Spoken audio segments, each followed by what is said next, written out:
All right, you guys, what's going on? This is the Men's Daily Advice and Encouragement channel. Men's Daily Advice and Encouragement channel on YouTube. How you guys doing today? I'm streaming live on YouTube, streaming live on Facebook. So, anyways, make sure you guys click the like button, click the share button, man, and also to subscribe. See, I get many people who come to my channel and they always love to watch, but they never press the subscribe button. And they usually get in the comment sections, tell me everything they want to like, what they hear, what they want to see, what they like. And usually a lot of these people just don't never press the subscribe button. So it's important. Make sure you click the subscribe button.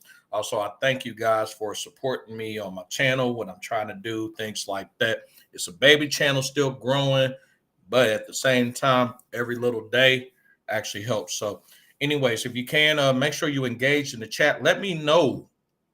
Let me know if you can hear me. If you can hear me loud and clear. Okay. If the sound is kind of blurry, let me know. If there's lag, I need to know these things. I like what I call positive criticism, if you will. Um, that helps me develop more on this channel and how I can actually help you guys out too. Does that make sense? So, but anyways, though, hopefully you guys can hear me loud and clear. Make sure you guys let me know. There is a link that is inside of the chat if you guys like to go ahead and actually join. So, anyways, without further ado, let's get to the topic. So, the topic I'm talking about today is, should men deal with a argumentative matrix chick, or get their passport and leave, or become MGTOW, like just literally go MGTOW. I want to talk about that shit. I got a couple of guests that I did invite. I don't know if they're going to come to the show or not. Hopefully they got the notification. But yeah. So, but anyways, though, I think I see somebody in the chat. What did he say? I'm gonna go ahead and highlight that thing. What did he say? He said, "I never trusted this B." You never did. You didn't trust the whore. Hey, if you didn't trust her, hey, there was a reason for it, man. So hey, man, whatever it is, man. My whole thing is this, man. If you're dealing with an argumentative chick, you shouldn't allow her ass to actually drag you into a fucking argument, man. See, especially if you like in a North American country, right? if you are, if you're in a North American country, right? You're gonna get a lot of matrix bitches out here that's gonna drag you into arguments, man. I swear to God, they're gonna drag you into arguments.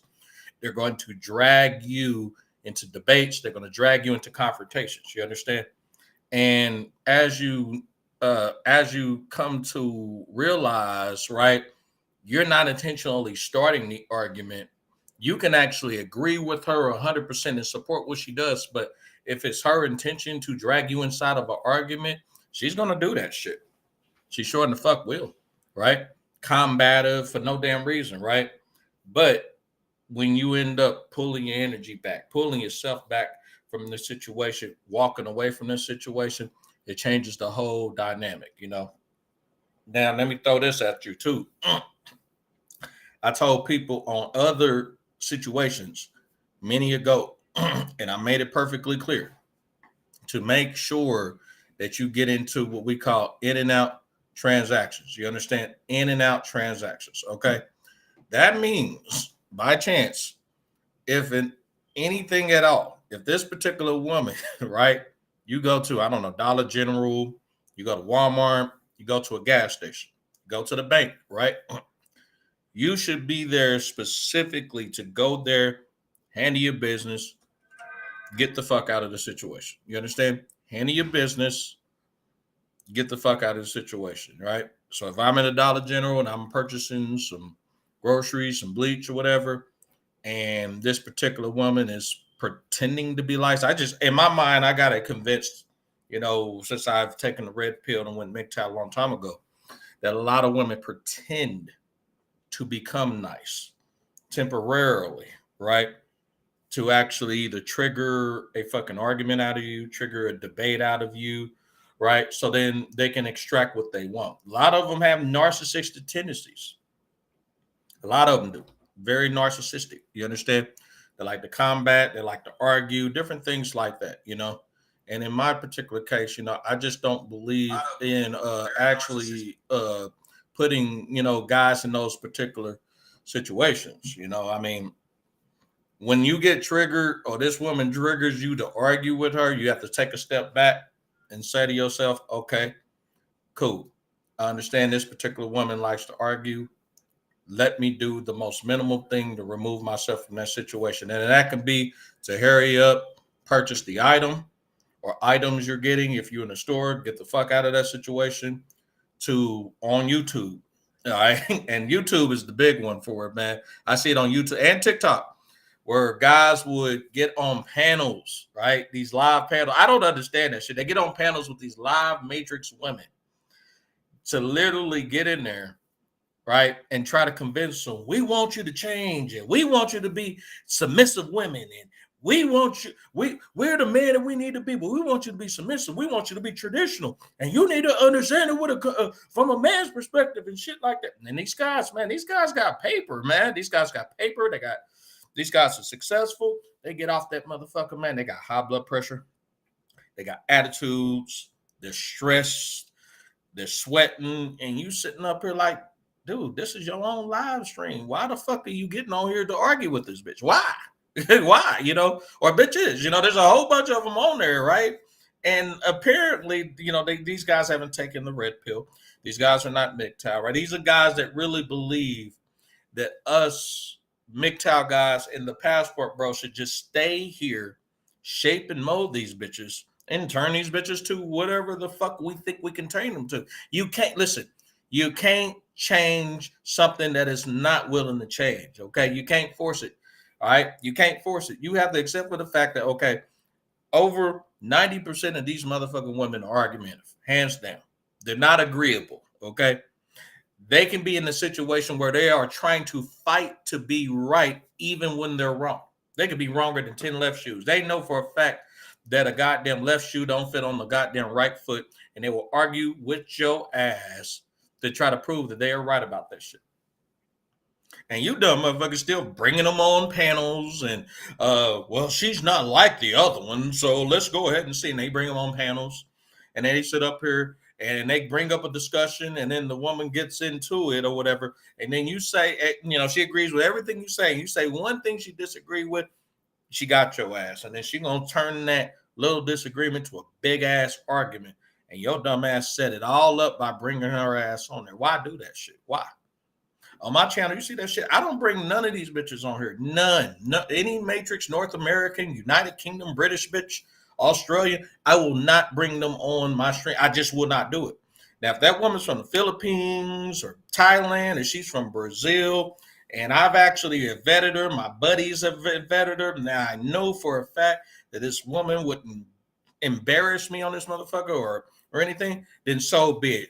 I will possibly consider bringing women on. I would, you know, I would, especially if I'm in a country. Now, if I'm in their country and I'm willing to get on there and actually interview them and they're willing to allow me to record, and yeah, hell yeah, I would, or whatever, because I want to bring you guys value. I want to show y'all boots on the ground of what the fuck Mr. GG is fucking doing. I want to show y'all that shit. I can't keep that shit hidden. Come on.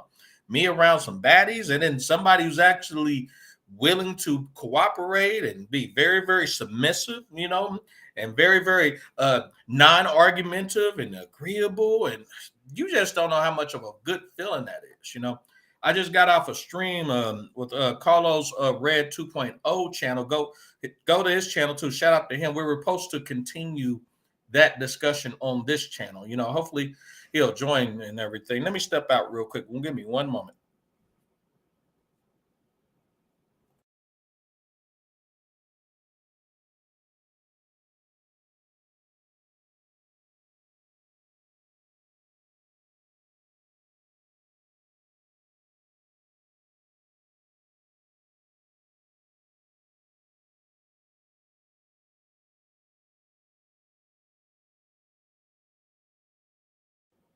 Okay, got you. Yeah. So, but what I was trying to tell you is this, though, man. I'm not gonna, I can't put myself in that fucked up dilemma, man. These guys arguing on stream. Listen, I done seen dating coaches, pickup artists. I've seen the biggest one I've seen was on the Lapeef network, okay? And Anton Daniels channel, okay? Shout out to them. They are very successful. I get it, but all they do is get on there to fucking argue. That's it. Argue and debate. Argue and debate. All right.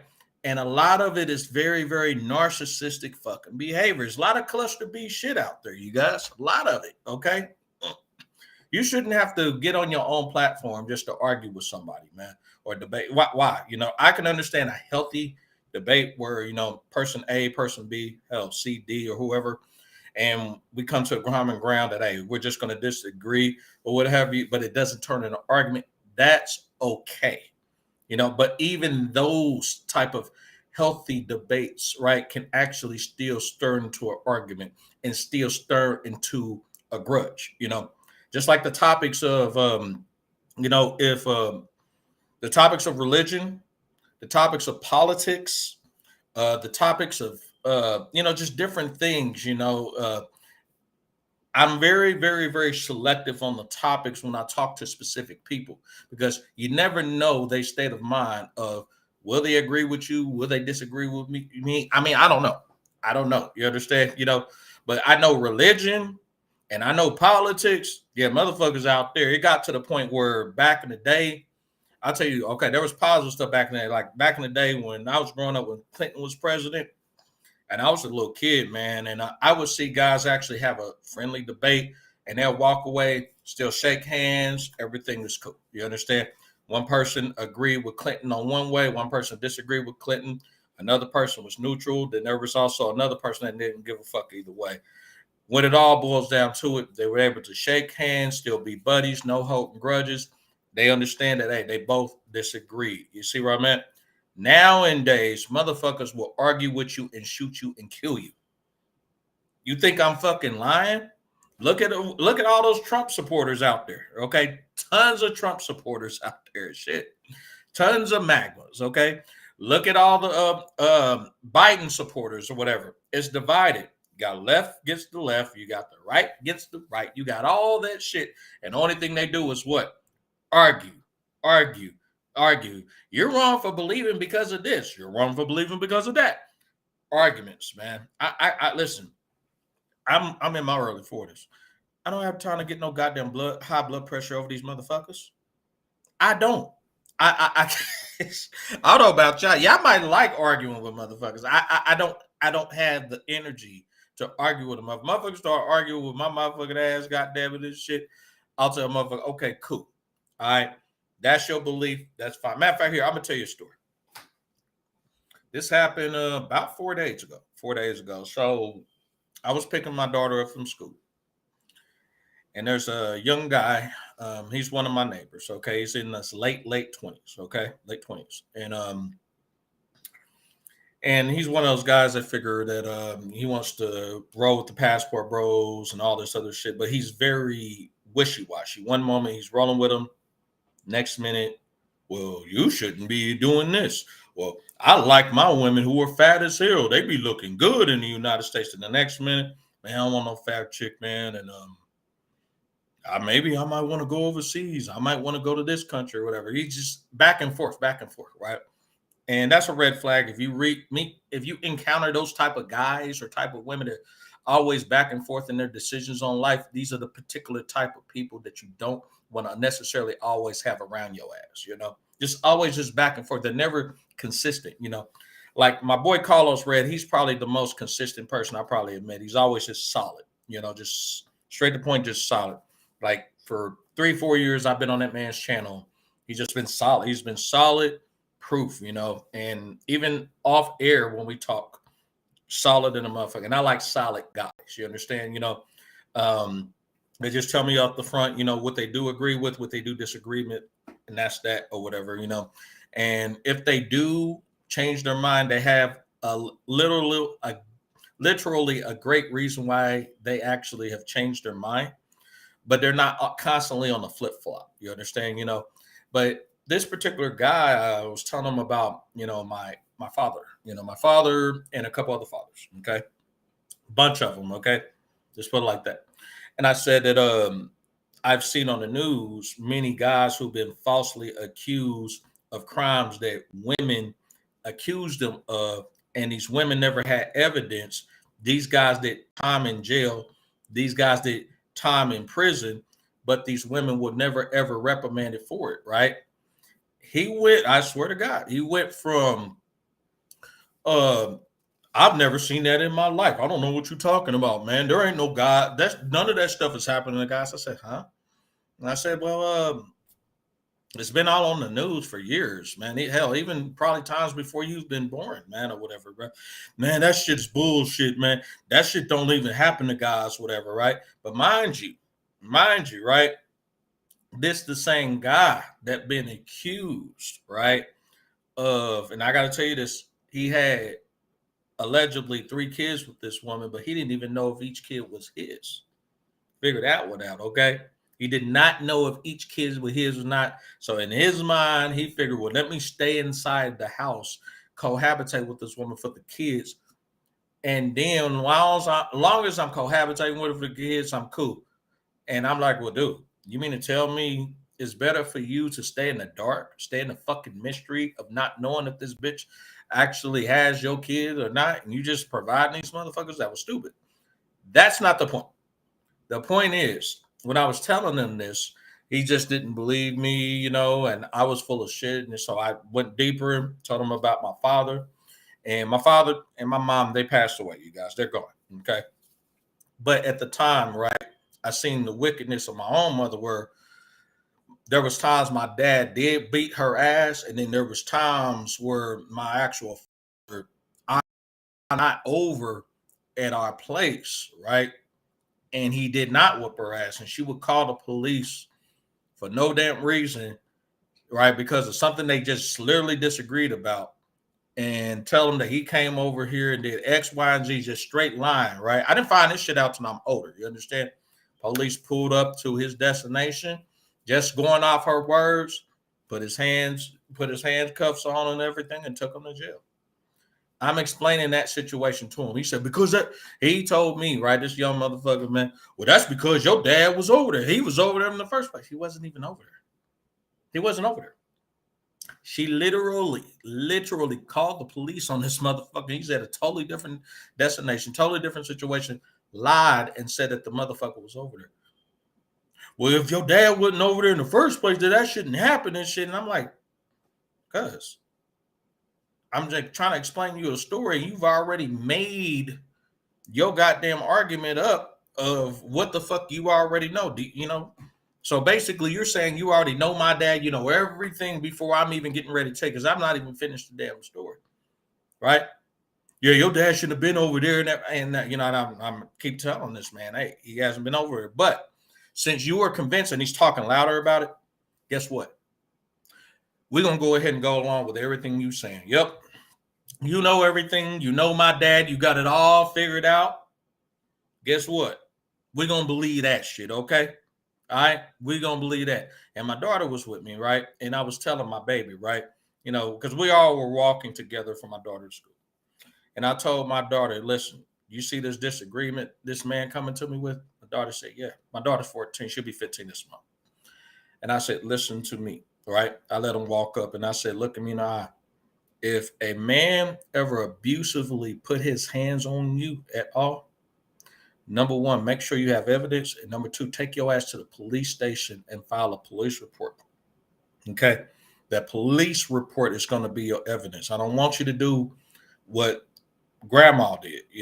Grandma did a lot of falsifying, and there's a lot of women doing that, and I want you that, baby, okay? Your father, he loves you. He cares about you, okay? That motherfucker right there, he's full of shit, okay? He is full of shit. He's sitting up here making assumptions about my own father, your grandfather, and doesn't even know the whole fucking story. I'm going to tie this shit all back together. Daughter said, okay, I'll do it. I said, I hope so. The point I'm trying to stress and relating to the topic is this. Even though this is a male, this person tried to get me into an argument.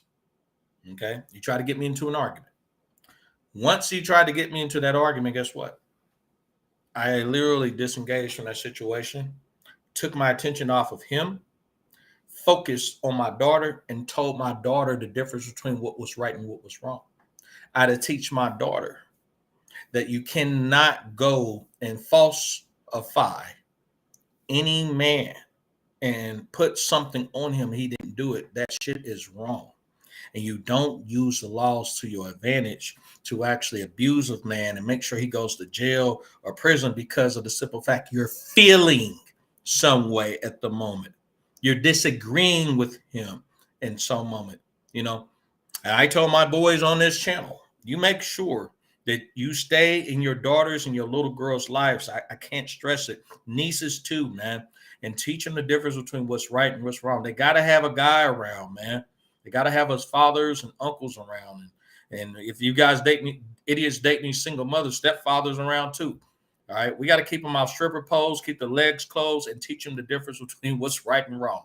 So, but anyways, sorry for the rant. Let me go ahead and go back here. I got somebody who actually came into the chat. Let's go and see what this person says.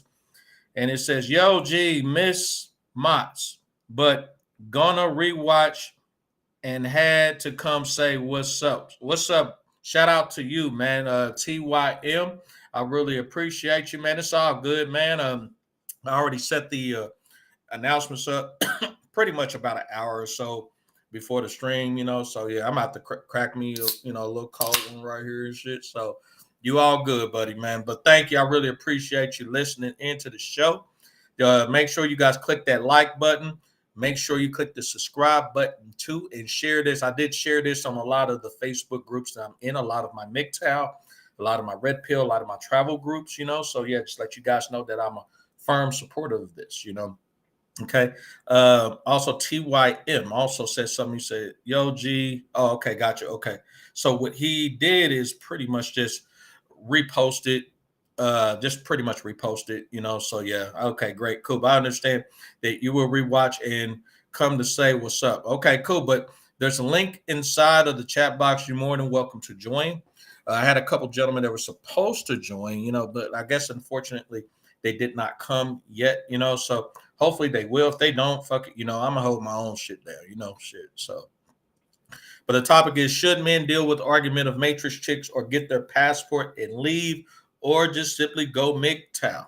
We are live on YouTube, live on Facebook, and also presumably live on Rumble. Yes, okay. You know, everything I stream on here goes automatically, gets rebooted to Rumble. You know, everything. You know, so yeah, just in case if I get monetized and then eventually get demonetized, right? Everything is backed up on there. Only thing I got to do is make another account, fresh new Gmail, and guess what? We back and rolling like nothing didn't damn happen. It's just another channel with lesser subs and lesser views. So hey, man, that's just what it is.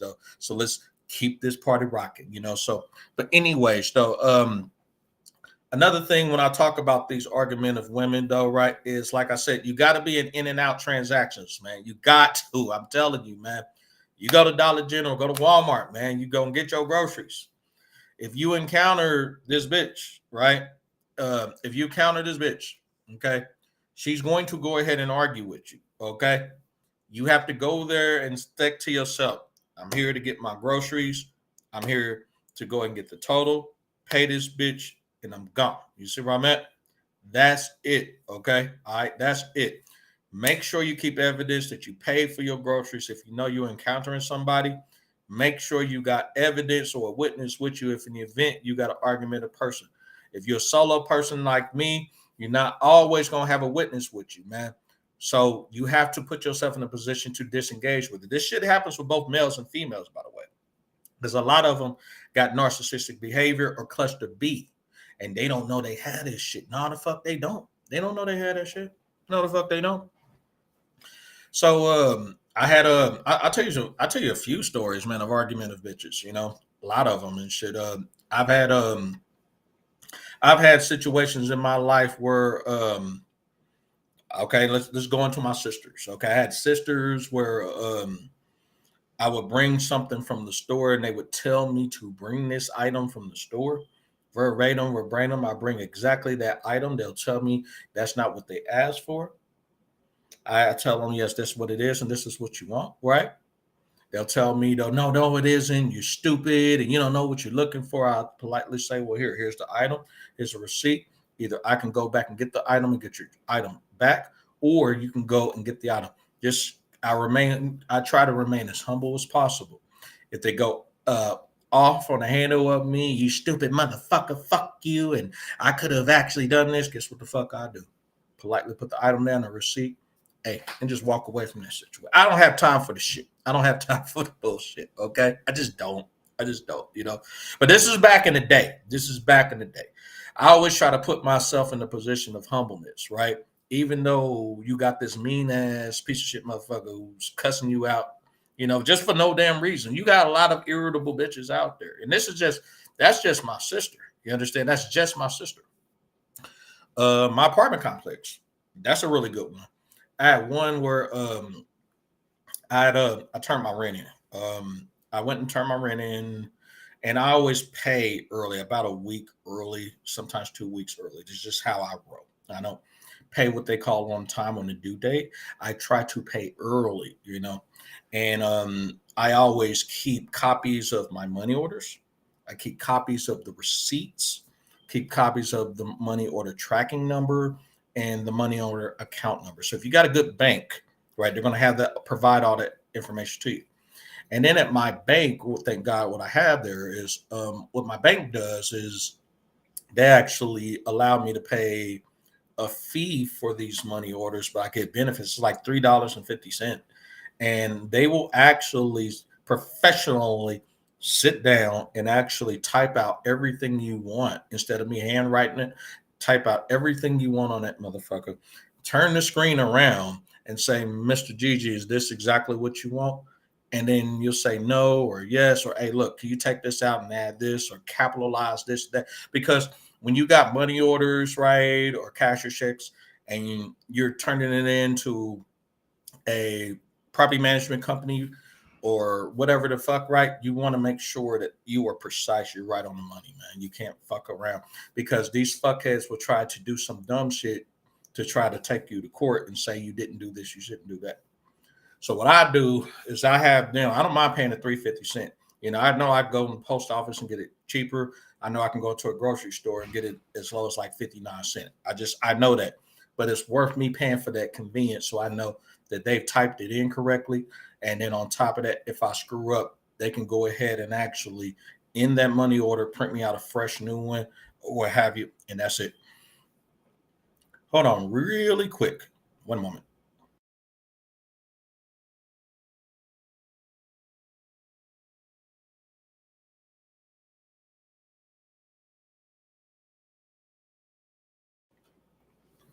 Okay, gotcha. So what ends up happening is I paid a 3.50. They type that shit up, and that shit looks professional as fuck. Has a bank logo and everything. Okay, I go pay the motherfuckers, right? And this motherfucker told me right off the gate, I turn it in. Mind you, make sure you got copies of your paperwork, your leases, and everything. You guys quit turning this shit in and assuming everything is cool and you ain't got to worry about the money order. I mean that shit, okay?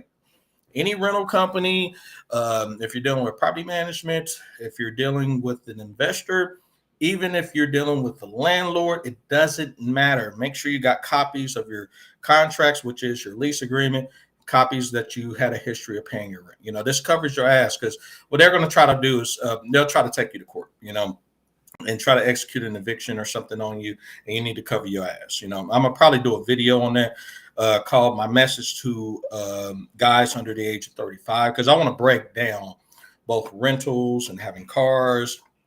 I'm gonna put up some links, of examples of places you want to go for like public housing, income based or dealing with private landlords. I want to provide those services to people under the age of 35 because a lot of those guys that they haven't had fathers in their lives or what have you. And I want to target them. I want to zero in, those young guys in their teens, so 35, and then I'll make another one for guys like myself and older over the age of 35. You understand? I'll hit right on home with that eventually, So you guys like to hear that, let me know, and I'll help you guys out. Okay. But man, I go turn this shit in, and guess what that bitch did? Popped up. You need to sign. She gave me the receipt and everything. I'm walking out. The assistant gave me the receipt, but some bitch from the back, right? Evil, light skinned bitch, just evil. You need to sign this lease. So I said, I need to sign what? You need to sign this lease. Why do I need to sign this lease?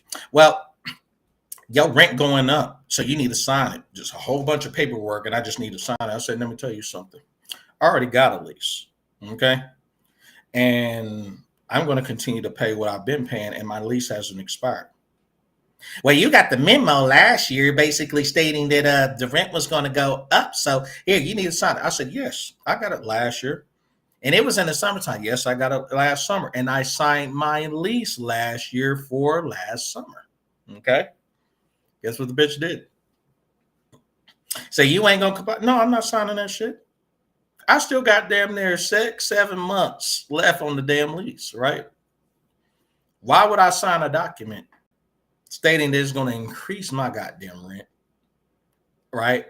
And sign another lease while I'm already in a position of a current agreement? That doesn't even make any motherfucking sense. You understand? And then on top of that, you got a big thick thing of paperwork I'm just supposed to just sign because you woke up out of the blue, right? And say, I'm just going to raise his rent and add a whole bunch of paperwork and hope to God he sign it. You got me fucked up. I ain't about signing that shit. I'll continue to pay you what we agreed upon, and that's it. So you ain't gonna comply? I said, no, I'm not complying. And I said, let me tell you something, man. Okay, I already got a current agreement, and you can't. And I'm the attorney and everything. I had the attorneys involved here. We had a class action lawsuit a long time ago. Attorney told us that, hey, we can't entertain a new agreement until certain things were repaired around here, right? You have a nice day. You have a nice day. I said, the attorney said that you have a nice day. But the attorney said, have a nice day. You see where I'm going with this?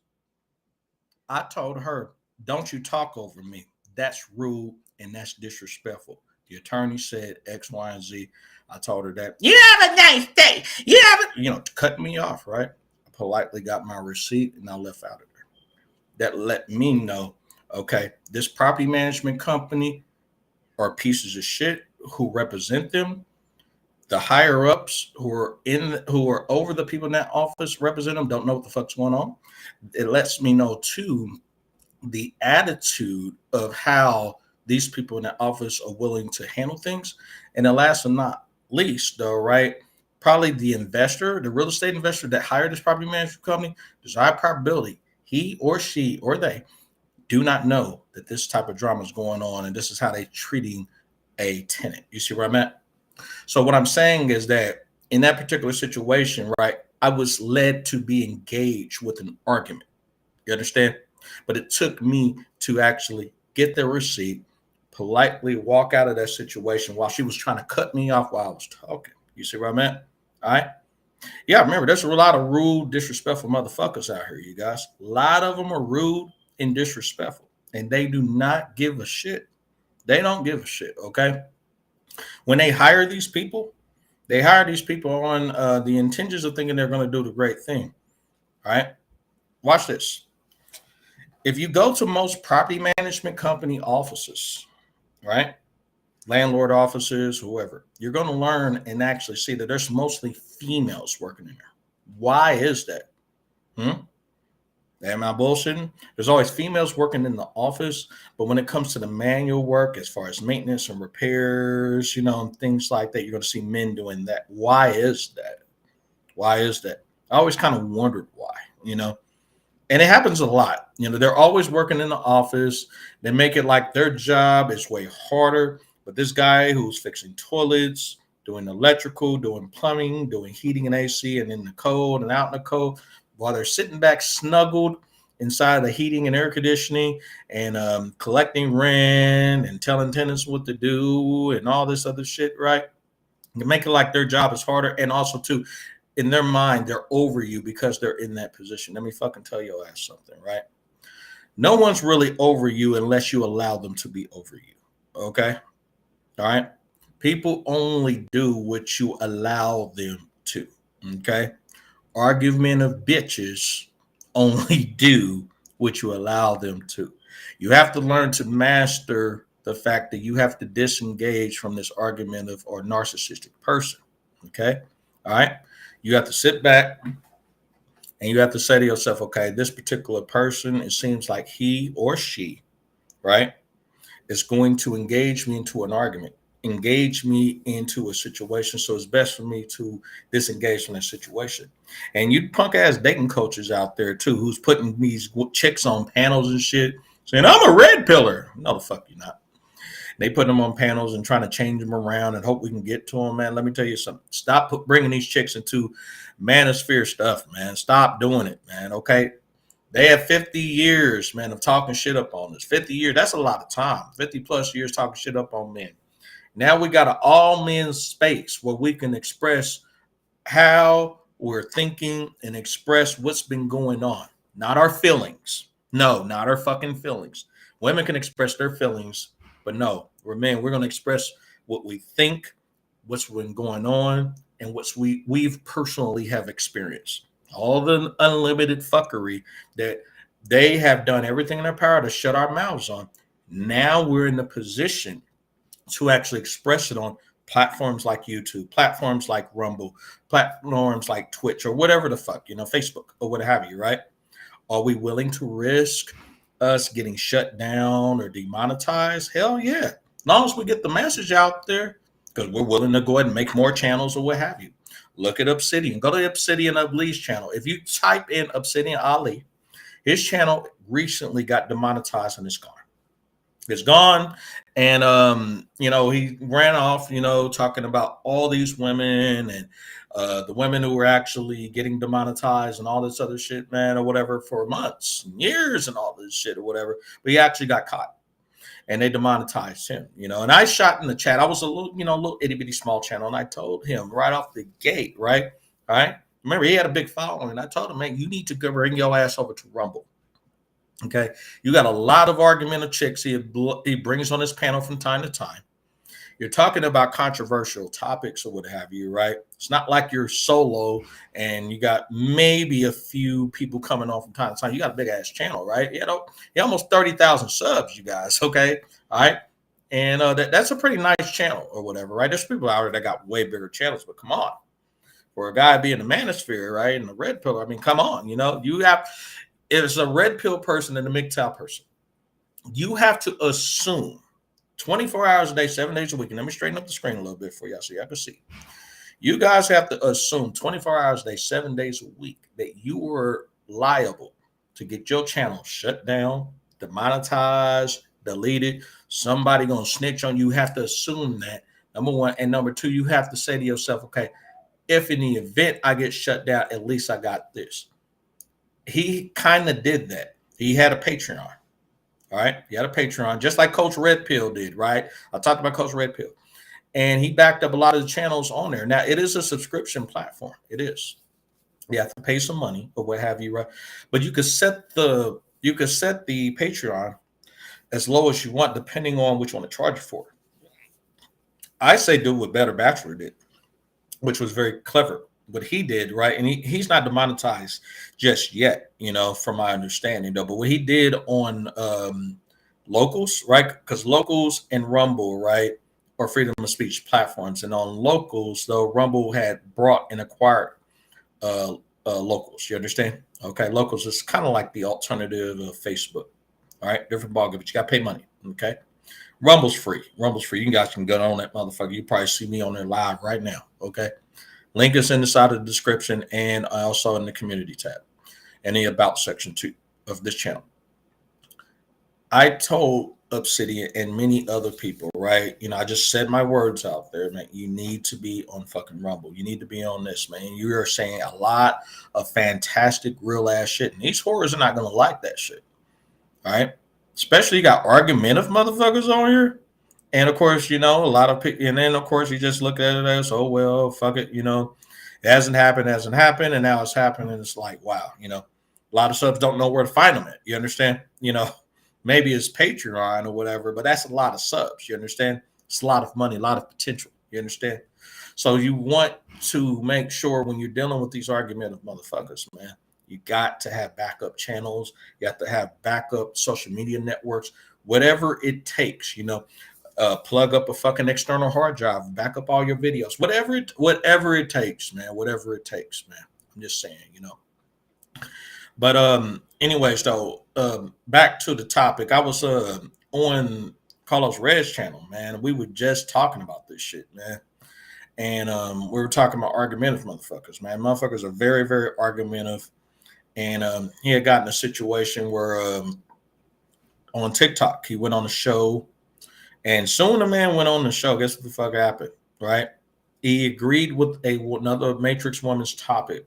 But the moment he agreed with her, what the fuck you think happened? Go ahead and say it, you guys. She still engaged into an argument. Still did. And so when she engaged into that argument with them, he was like, dude, I agree with you. No. And I'm sitting back like, man, you should have known better, man. Actually going into an argument with a Matrix woman. What is a Matrix woman, they ask? We talk about Matrix agents, women from North America, right? UK, Canada, Australia, some parts of Western Europe, right? Any first world country that is very, very pro-woman, you understand? And pro, libertarian and pro this, and pro that, right? Or whatever, right? It's not a patriarchal country, man, It's more of a matriarchy. You wouldn't know if you're on my channel and you also a MGTOW or a red pillar, right? Or just a guy who just understands these bitches for who the fuck they are. You know damn well that when it comes to these matrix fucked up ass women, right? Where the laws rule in their favor 90% of the time, you understand not to engage in arguments with them. It's always short and sweet, in and out transactions. Short and sweet. In and out transactions. Short and sweet. In and out transactions. If I go to Pizza Hut and I ordered my pizza, I'm going to go get my fucking pizza, pay my food. You have a nice day. Goodbye. That's it. In and out or what have you, right? Just try to avoid as much confrontation with her ass as possible, especially if you're passport bro. Because if you're a passport bro or a global traveler and you got your passport, guess what? You get in any type of legal trouble, you have the higher probability to getting a warrant or getting something on your name. And you don't want to get that passport taken or removed. You just don't want to put yourself in this situation. You don't want to put yourself in your situation where you're actually doing time in jail or prison over some bitch that just want to argue. Because you got a lot of these chicks in that country, but and Captain Save-A-Hole guys, despite how wrong she is, she can be wronger than, like I said, 20 left shoes on a right foot. Okay? You're fighting against a woman, so therefore you're not a man, so we need to have you arrested or we need to have you reprimanded or whatever, right? Do you want that? Do you want to be that type of person who participate in those fucked up acts of fuckery with these women? Do you want to put yourself in such situations of harm way? I don't think so.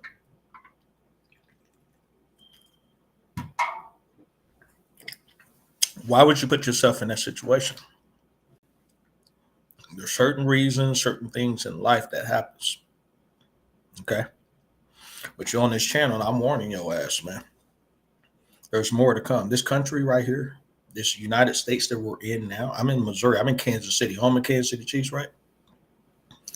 They are doing everything in their power to push as much of women's rights and capabilities in our face to the point men have felt so, how can I put it, drained to the point brothers said, fuck it. They got their passports. They started leaving to patriarchal countries. And then, so now the women that they're saying that, well, I don't need this man.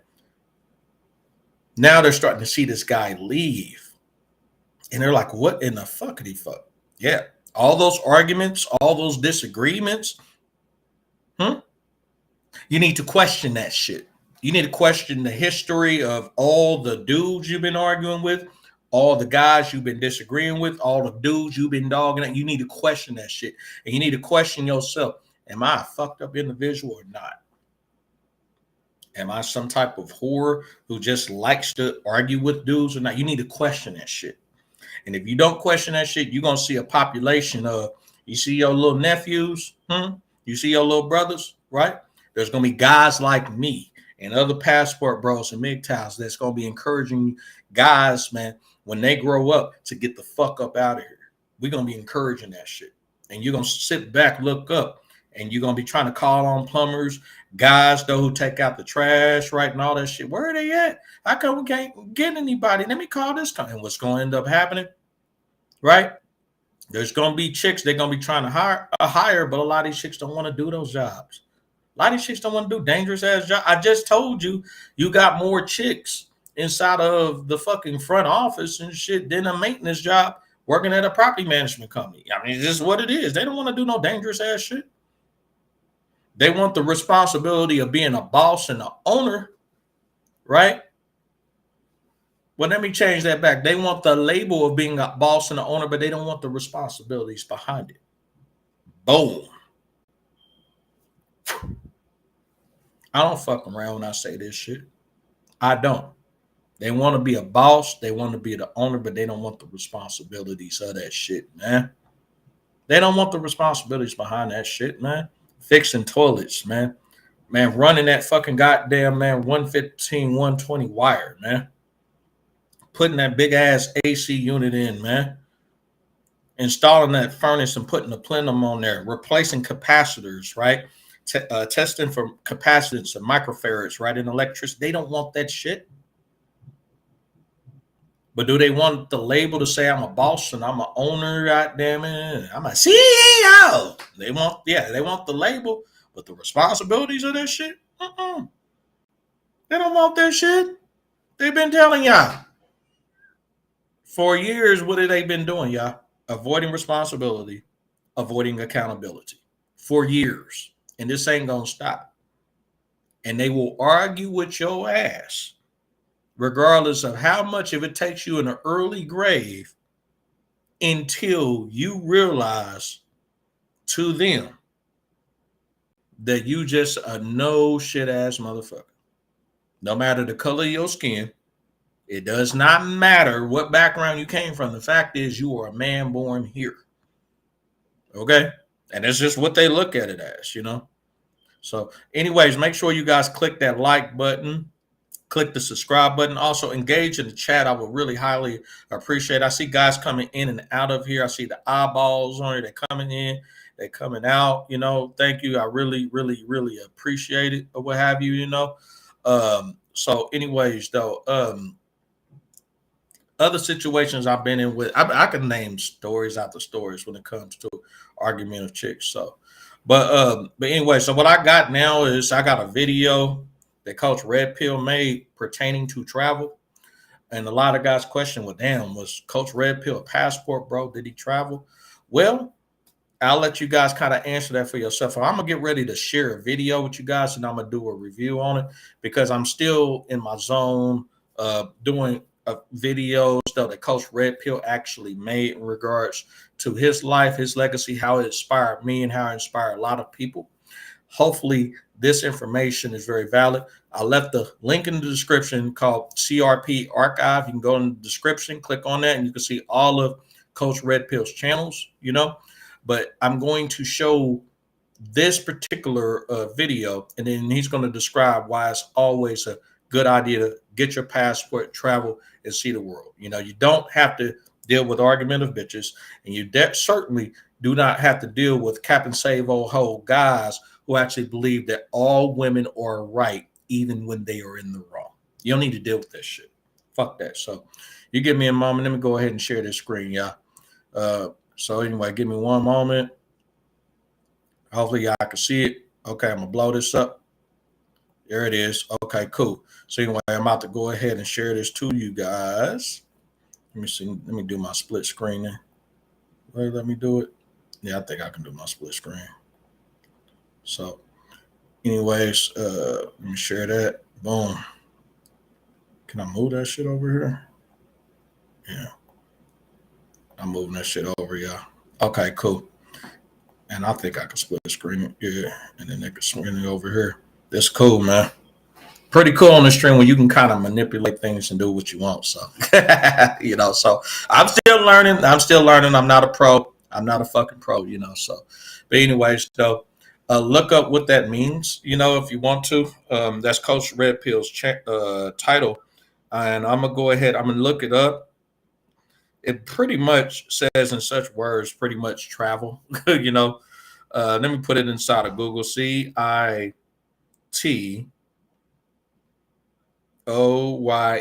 I believe it's in Spanish.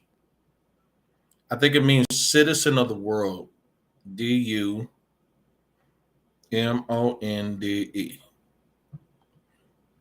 Yep, a citizen of the world. So, Sitio do Mondi means citizen of the world. Okay, so anyways, without further ado, let me go ahead and play this for you. Make sure to click that like button, press the subscribe button, you guys. Make sure you invite other people in. I appreciate it. You guys are welcome to join the stream. So anyways, without further ado, let's go ahead and play the video. Do a completely different video today, just completely different, about something unrelated to the topic at hand. But something happened to me this morning before I came to my studio to do this video. What happened was that I talked to a pastor, just a lovely man. This pastor, he's a Ukrainian pastor for a Christian denomination, and we were talking about different things, and he's just salt of the earth. He spoke very, very good English, and we were having a very pleasant conversation. And he said something. He said something that struck me right between the eyes. It was something that really surprised me, okay? And what he said was that he had never seen the ocean.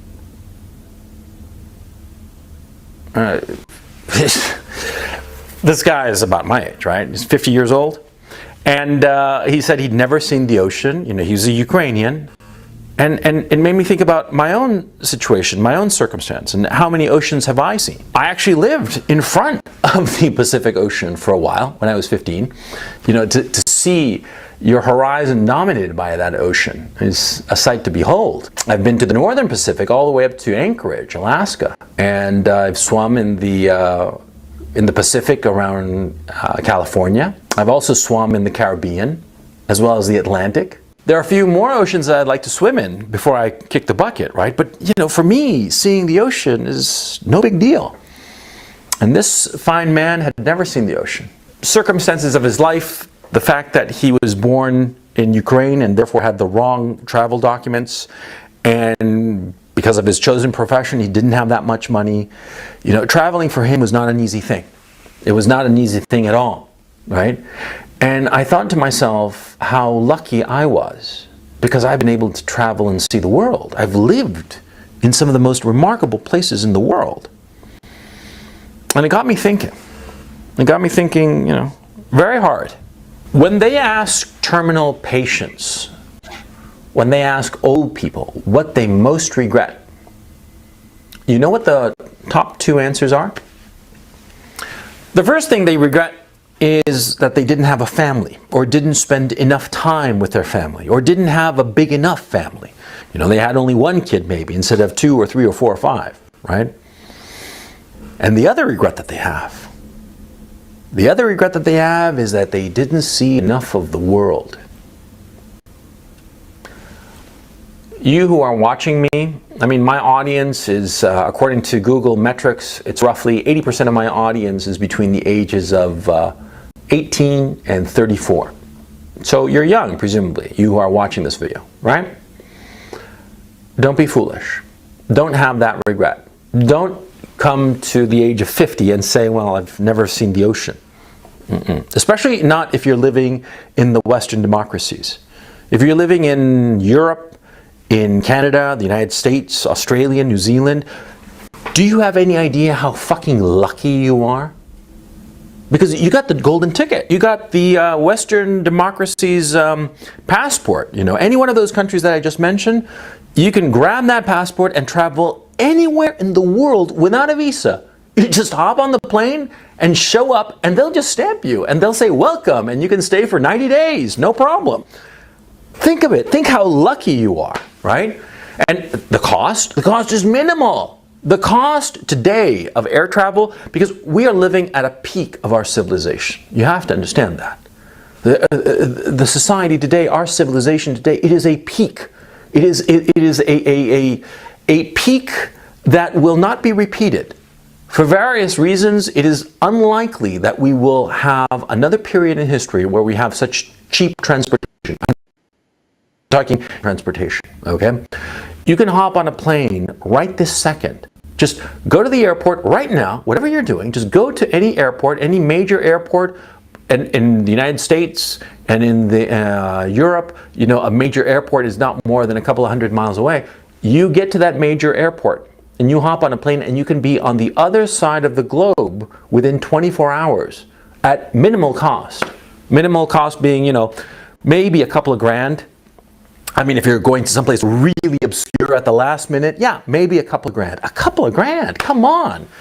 Anybody today, any working stiff can put together and scrape together $2,000. It's easy, you know, and you get to that city, that destination, that wherever, and you can go to Airbnb and you can stay at some place for, again, minimal cost, and you can see the world. This is Coach Red Pill, you guys, before the man passed away.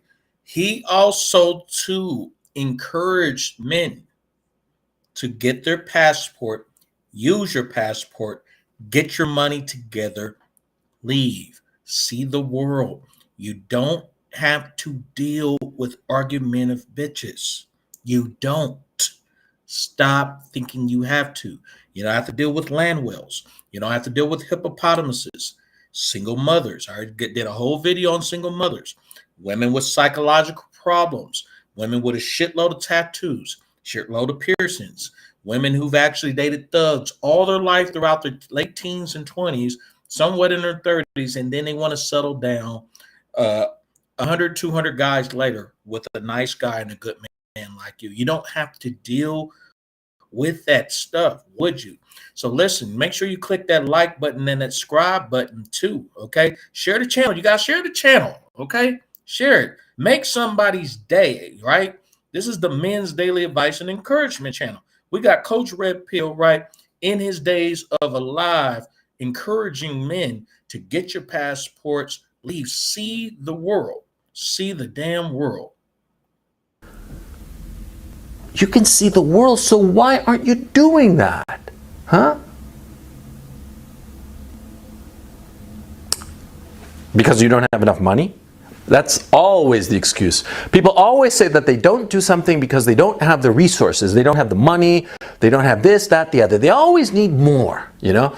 No, that's just an excuse, and you and I both know it, see? It's an excuse to not break out of your inertia, because it's understandable. What happens is, to most people, you know, the life that they're living, even when it's unpleasant, even as they bitch about it every day, it's in a weird and perverse way comfortable. Comfortable, and it creates an inertia. And so people don't want to break this inertia. They don't want to leave where they are living. They are happy. Even when they are miserable, they're happy. They want to stay where they are. And they make no effort to leave. Don't be like that. Break that inertia. Especially when you're young. When you're young, when you don't have any real responsibilities, you only have responsibilities to yourself, and you have all of these decades in front of you, there is no excuse for you to not explore the world. In my own case, it happened pretty much by accident. See, when I finished college, I decided that I wanted to go to Hollywood to make it as a screenwriter. Be it TV or film, I didn't know. I just wanted to make a living as a writer. So I flew out there. And I lived in a while in LA until I got successful. And then I moved to New York to live it up in New York, right? And have a high old time, which I did. And then after that, I moved to Santiago to establish a film production business. And then after that, I decided I wanted to live in London because I thought it would be cool. And I thought it would be a great place for my kids to learn English. Before that, actually, I lived in Paris for a while, for the hell of it, because I just wanted to go to Paris, because I thought it would be cool. And I lived almost a year in Paris. And I also lived almost a year in Germany, because there was my girlfriend who became my wife, right? And now here I am in Ukraine, and it's great. But the thing is, see, in my own case, I lived in these cities sort of by accident, you know? Going to Paris, for instance, that was a whim. That was a flat-out whim. It was like, yeah, why not? Sounds fun, you know? Maybe learn French. I got to France and realized that I suck at languages, but that doesn't matter. See, I moved there. I had a great time. I lived in Paris. I lived in London. I lived in New York. I lived in LA. That's wonderful. That's incredible, right?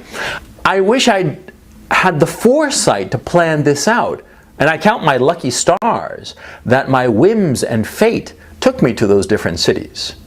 Some of them I hated. I mean, like, for instance, I hated London. I mean, quite frankly, I was there last year, right?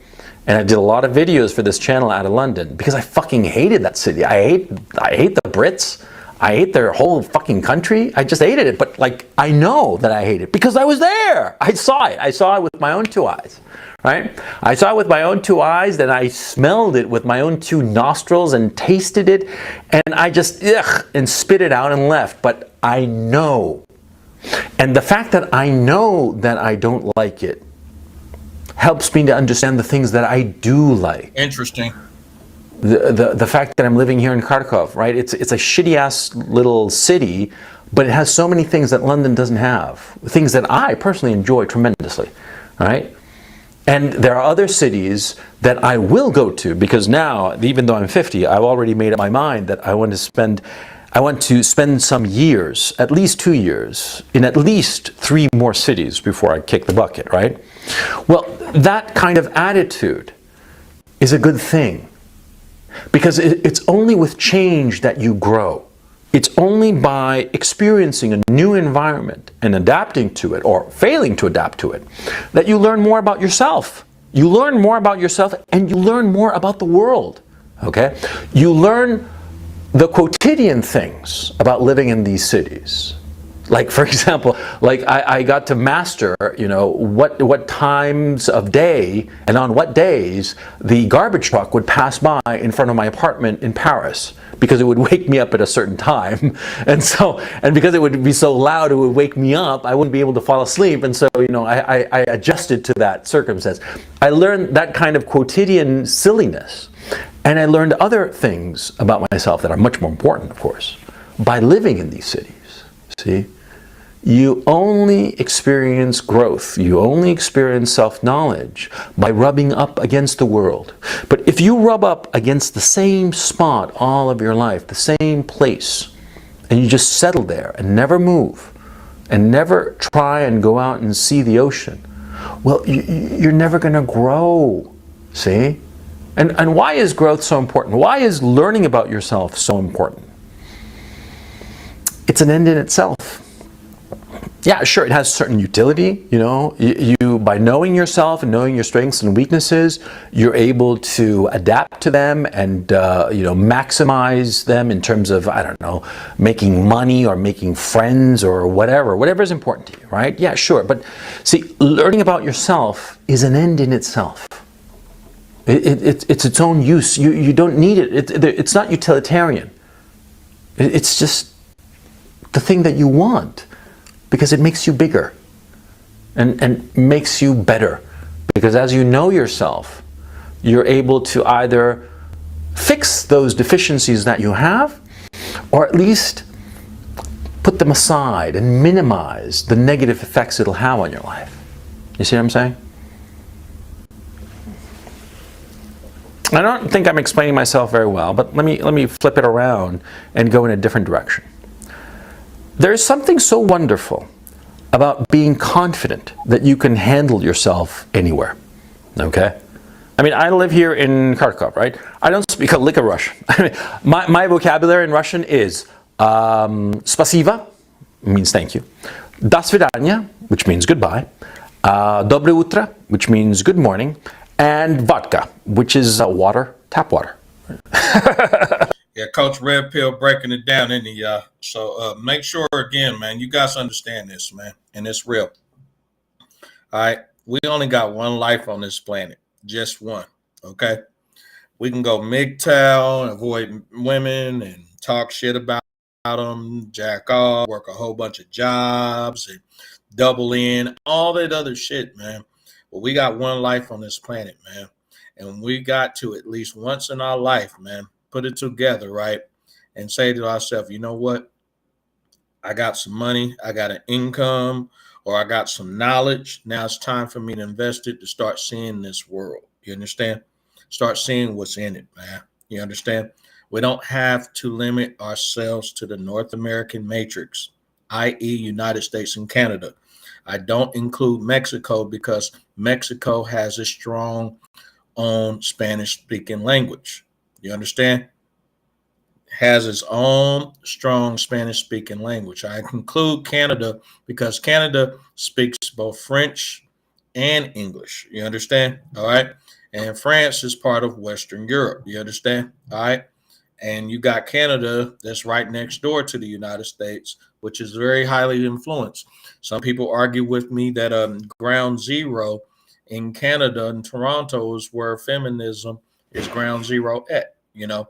Some people argue that, say, ground zero originally started between Atlanta, Georgia, and also to California, you know, San Francisco. So you just got to kind of weigh out, you know, and understand it from this perspective. Should you stay and waste your damn time, or should you go? And then even if you do go and you say, okay, it's not for me, you can come back. You can. But at the end of the day, do you? I say leverage the United States dollar, leverage the United States passport or Canadian passport or the UK passport as you can. Use your citizenship to your advantage and start exploring the countries you want. Don't listen to the idiots. Like I had one idiot in my chat one day that figured, oh, because you're black, you're supposed to go straight to Africa. No, it doesn't work that way.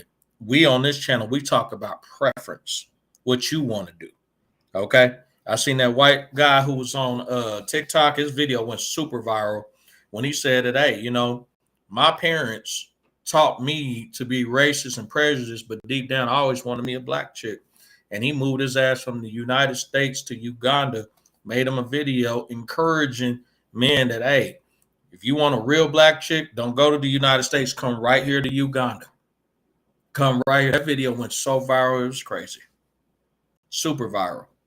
He had his black woman hugging on him and smiling. I said, make me proud, man. Make me proud.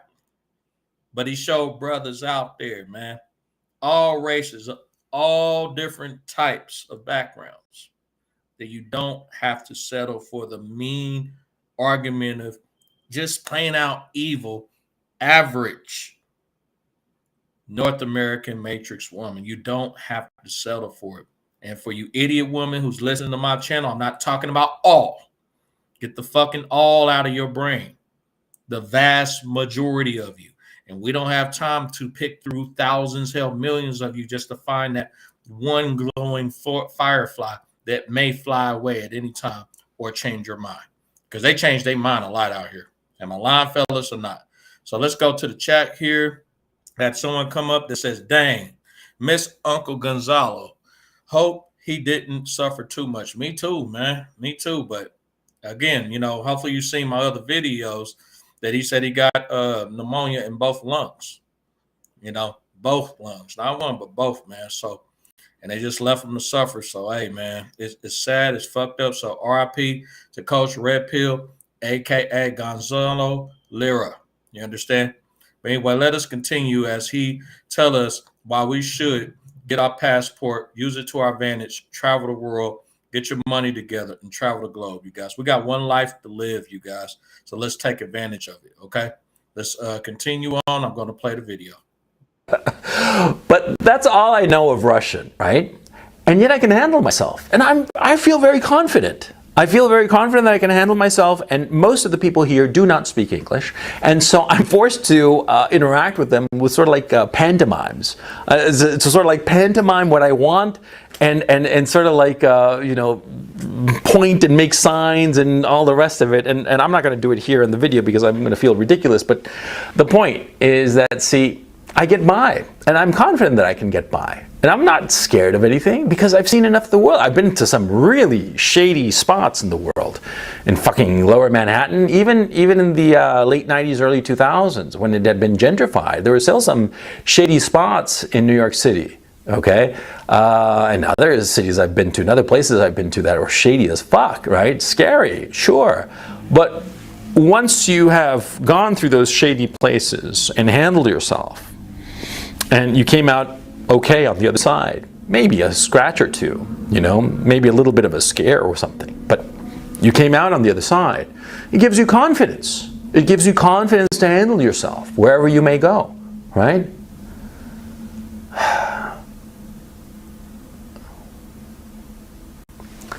In our neck of the woods, there's sort of like this fear of being a globalist, okay? I mean, like, okay, people talk about the globalist shills, the neocons and these bastards, who are just basically part of the global elite, right?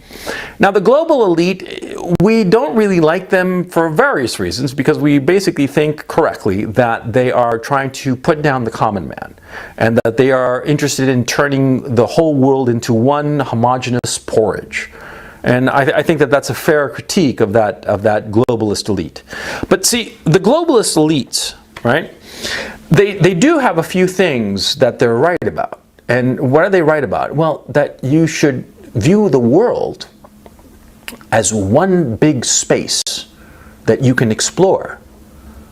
See, the globalists, yeah, they're for open borders and the New World Order and all that stuff. Yeah, and it's negative, and we've discussed it, or people that I'm allied to or sympathetic to have critiqued it, and I agree with those criticisms. But their vision of the world as one big oyster, as just the one thing, and that you can go anywhere and you can see it all. Fucking A. Fucking A. Yeah. I mean, you know, you can hate Hitler and recognize that he did a good thing when he built the Autobahn, right? Yeah. The globalists, right, the globalist shills, I mean, I hate their guts, but they are right in their vision that you should look at the world as one gigantic stage, and you can go anywhere if you so feel like it. And if you're lucky enough to be born in the Western democracies where you have the right passports, you can go anywhere. It's cheap, it's easy. You can go today. There is always an excuse not to go. And usually that excuse is money. You always hear people say, oh yeah, I'm going to travel someday when I get the money together, you know, but it's so expensive, blah, blah, blah. They're never going to travel. They're always going to be talking about it. You know, there's a young fellow I know, nice kid, smart kid. And I offered to underwrite his trip to the Middle East, okay? He's a very smart kid, and he could probably make it as a journalist out there, like a freelance journalist. And I offered to underwrite, to pay for his ticket to go to the Middle East, right? And this was like a couple of months ago, several months ago, as a matter of fact. And I meant it, you know, and he knows that I have the means to do it. And I'd be happy to underwrite his adventure in the Middle East, because I think it would do him a lot of good. It would get him out in the world, give him some mileage, some experience, you know. So I was happy to make the offer. He's somebody that I appreciate, I think very highly of him. And he hasn't taken me up on the offer. Money is off the table. I'm going to be financing the fucking trip for the kid, right? He doesn't want to go. He doesn't want to go. He's scared. He's scared. And that's perfectly normal. It's perfectly normal. But see, you have to overcome your fear. You have to overcome your fear of the unknown. You have to overcome your fear of what might happen. See? In 1991, I went to Cusco in Peru. Now, there were two ways to go to Machu Picchu, which is about, I guess about 70, 80 kilometers away, 50 miles. One way was to take a train. You take the train from Cusco to the bottom of Machu Picchu, because Machu Picchu is actually on a hill, right? You get to the bottom of the hill and you climb the hill, you know, and you know, the train takes 2-3 hours, and or perhaps a bit more, and the climb up takes another 2-3 hours, right? The other way to do it is to go on the Camino del Inca, the Inca Trail, right? Which is basically going through the jungle, hiking through the jungle, right? And you can go, you know, with porters and a guide and the whole 9 yards, or you can go solo, right? So me and a buddy of mine, we were so fucking crazy that we decided to do it solo, right? Yeah, because we were 22. What did we know, right? So we did the Inca Trail, 3 fucking days, you know. I got leeches, real leeches, and lucky that we were smokers, both of us were smokers, because because of the smoking, we were like constantly out of breath, right? But because we had cigarettes, we were able to burn the leeches off our legs. True story. It was scary. After the second day, we started thinking that we were lost, right? And by the third day, we were starting to panic because, you know, we had seen some ruins along the way, because there are actually like minor ruins along the way before you get to Machu Picchu. But on the third day, we were really panicking. We were thinking, man, where the fuck are we, right? We are just so fucking lost. And finally, we got there. We got to it, and we got to the spot where all the what you call it, the tourists arrive. And that's why we knew, because we were going up the hill, right? And we were thinking, this may be it, might not be it. I don't know. It looks like a trail, but you know, the jungle grows so quickly, right? And so we were going up, right? And we were getting there, and we're going up, and we're like kind of freaking out. And also because there's so much vegetation, it sort of covers you. And so it's like you're going through this dark tunnel, right? And we were going up and scared and scaring ourselves. And as we're rising and we're getting to the crest of the hill, we started hearing people, right? We started hearing people. And we broke through the vegetation up on the crest of the hill, right? And we got to that spot where all of those pictures of Machu Picchu are taken, right? Where you see on the other side, the other hill, Huayna Picchu, rising up, right? Let me tell you something about that. That thing looks beautiful. That's a beautiful photo, you guys. You guys see that shit? That looks fucking beautiful. You understand? I love to see something like that. I do. You know, I don't know. You guys take it from me. You guys might want to go over there and just see females or whatever. No, I like to see the globe for what it is. You know, beautiful things. Like, for example, I'm in Kansas City, Missouri. Okay. We're in the land of the flatlands. When I go to the West Coast, right, or visit the West Coast, even when I was in Utah and I see those beautiful mountains, it fascinated me. Okay. People who've been born and raised in the mountains, who's in those mountainous regions, or, you know, all parts of the West Coast, you know, whatever, Arizona or whatever, right? It does not look abnormal to them. They see this shit every day. But for me, being in flatlands, fuck yeah. I was taking pictures like a motherfucker. I seen a snake going, bzzz, you know, and a lizard running real fast to the desert of Arizona. That shit was beautiful and fascinating to me. I took a lot of photos. And this is back before we had smartphones. So I'm out there with the Kodak. Shit. You think I wasn't? Shit, I was out there. So yeah, but things like this, it really fascinates me. And this is the reason why I believe that we need to travel at least 1 time, 2 times out of our life. Hell, if you can travel, goddamn, a couple 100 times, you go do that shit globally, not locally, not nationally, but fucking internationally. Okay, globally, all around you guys.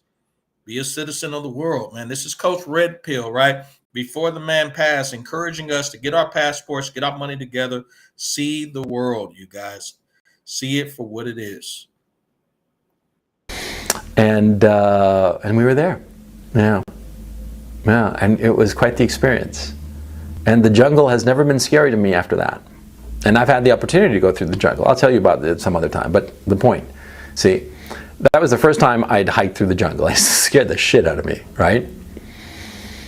And after that, you know, no problem. I can handle myself, you know. And that happened to me nearly 30 fucking years ago, right? It made me better, you know. You're young. What the fuck are you doing at home watching a fucking YouTube video?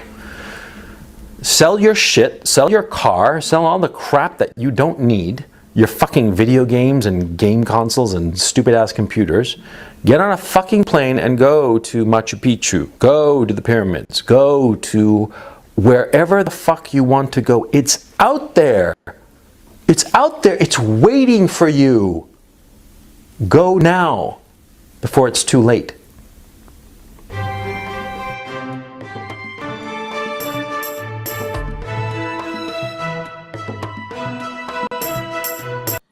All right, you guys, listen, man. The man was dropping truth bombs, man.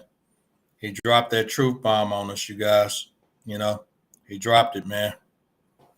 We need to go. ASAP. We need to fucking go, you guys.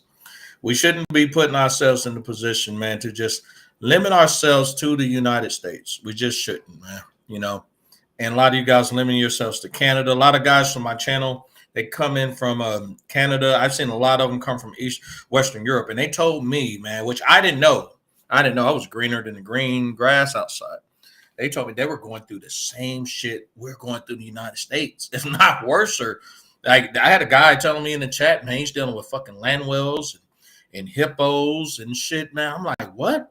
Yeah, he's like, well, they're wanting guys that make 6 and 7 and 8 figures, and they weigh about 4 times I do. I said, really? Yeah, and then they use the metric system over there, man. So I had to convert everything to pounds, and like the average chick over there was like 350 that was demanding that shit. You understand?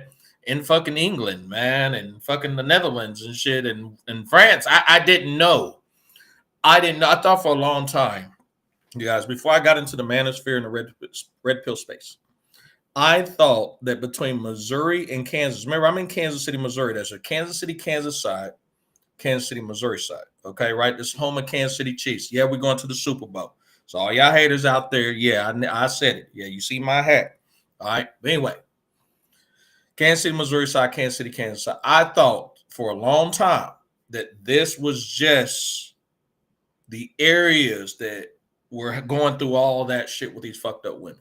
It was just my local area, nowhere else. All the other states was happening, right? It wasn't happening.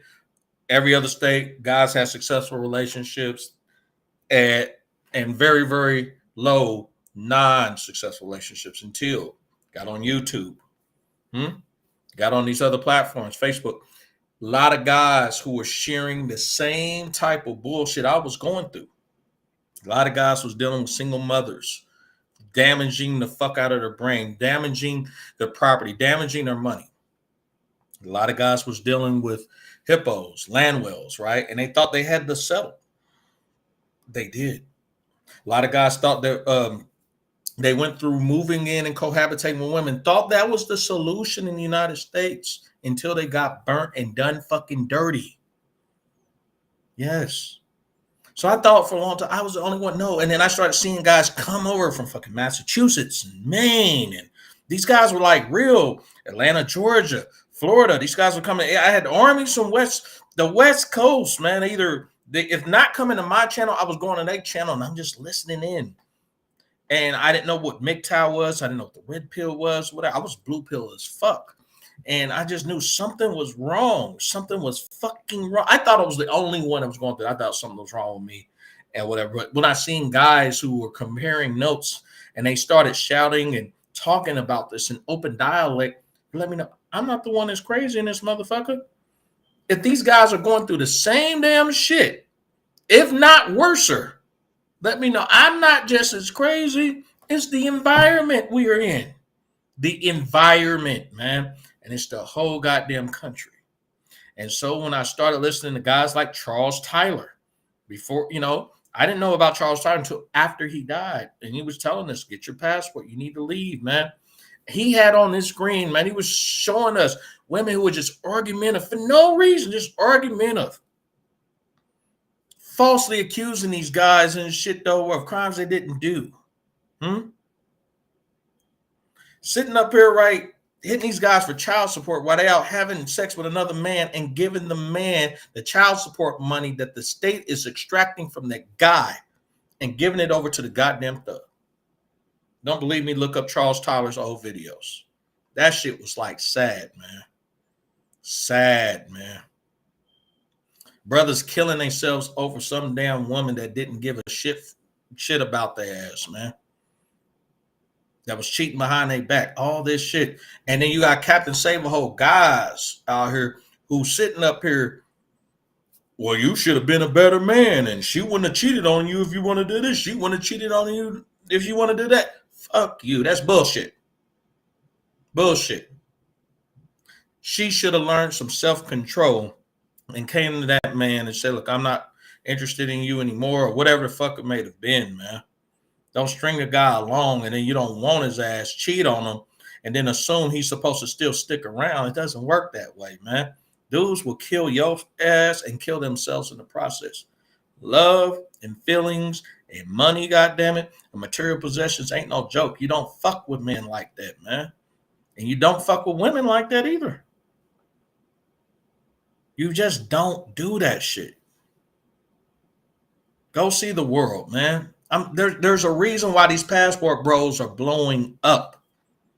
Global travelers, they are blowing up. These guys is making it to Fox News, NBC. They starting to do it, man.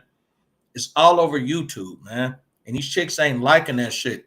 For you to have the audacity to go over there and get you a Thailand woman that's cooking, cleaning, and not arguing, folding your socks up, when you get out the shower, the fucking goddamn hotel room or your condo or your apartment or your house is clean, and dinner is already cooked or cooking or lunch or whatever it may be, that's a problem with that because they've never been taught that shit out here, man.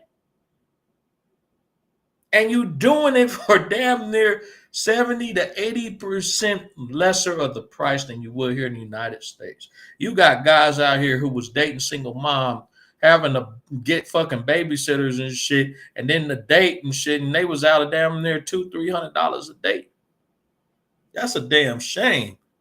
And then you still don't get no sex. But the guy who she was fucking with, that was the thug, the bad boy, the guy was in prison, or the guy that comes in and out, he getting that ass though for damn near little to nothing of what you fucking spent. That's a damn shame. And you guys, listen, you Captain Save-A-Hole guys who's stroking these women ego saying that they right when they wrong, goddamn it, you need to be fucking ashamed of yourself. I'm glad the passport bros is leaving. And I'm glad the MGTOW brothers, man, decided not to fucking fuck with you. I'm glad. So, but anyways, make sure you guys click that like button, share the video, you guys. Click the subscribe button. I really appreciate it. I'm going to play one more Coach Red Pill video. This particular gentleman, like I said, was probably the best and one of my best inspirations. He inspired me, inspired a lot of people. It put us in the position where we can actually make better decisions for our life, man, as far as men, you know. And I'm just kind of scrolling through because he actually told us, man, that, hey, you know, traveling, man, is a very, very powerful thing, man, globally, man. You know, don't just sit right here and just expect that you need to go ahead and just deal with these United States bitches. Why would you put yourself in that position? Why? You know, why put yourself in that position when you really don't have to? You don't. You don't have to, you guys. You shouldn't put yourself in that position, you know. But anyway, here's one right here. It's a really good one. I'm gonna play that goddamn shit. Let me see. This is a really good one. Oh my god. All right. So this one is called Third World Women or whatever. Why are they so feminine? And I'm going to play that one. This is a really good one. Let me go ahead and see if I can share it. I'm gonna share this video, you guys. Make sure you click that like button, share it. I really, really appreciate you guys. You guys are the most thoughtful audience I probably have ever had in my whole life. God damn it. Let me share it right there. Boom. So I'm going to share it right there. Share the screen. And we're going to go ahead and get ready to play this thing for you guys. Hopefully things will work out. Make sure you guys engage in the chat. I highly appreciate it. Thank you. You guys are a blessing. So anyways, without further ado, here we go.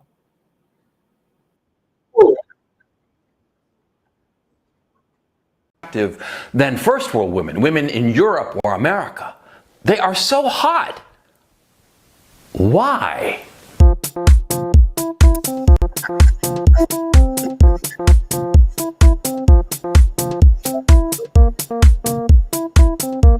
The why is very simple. The why are women in, say, Ukraine. Ukraine is a shithole, quite simply. It is a shithole. It is a third world country. It's a disaster. And people say that Ukrainian women are gorgeous. No. If you go there, you realize that Ukrainian women are not like genetically superior and therefore hotter. No. What happens is that in Ukraine, the women take care of themselves. Yeah. They shave their legs or their armpits, as the case may be.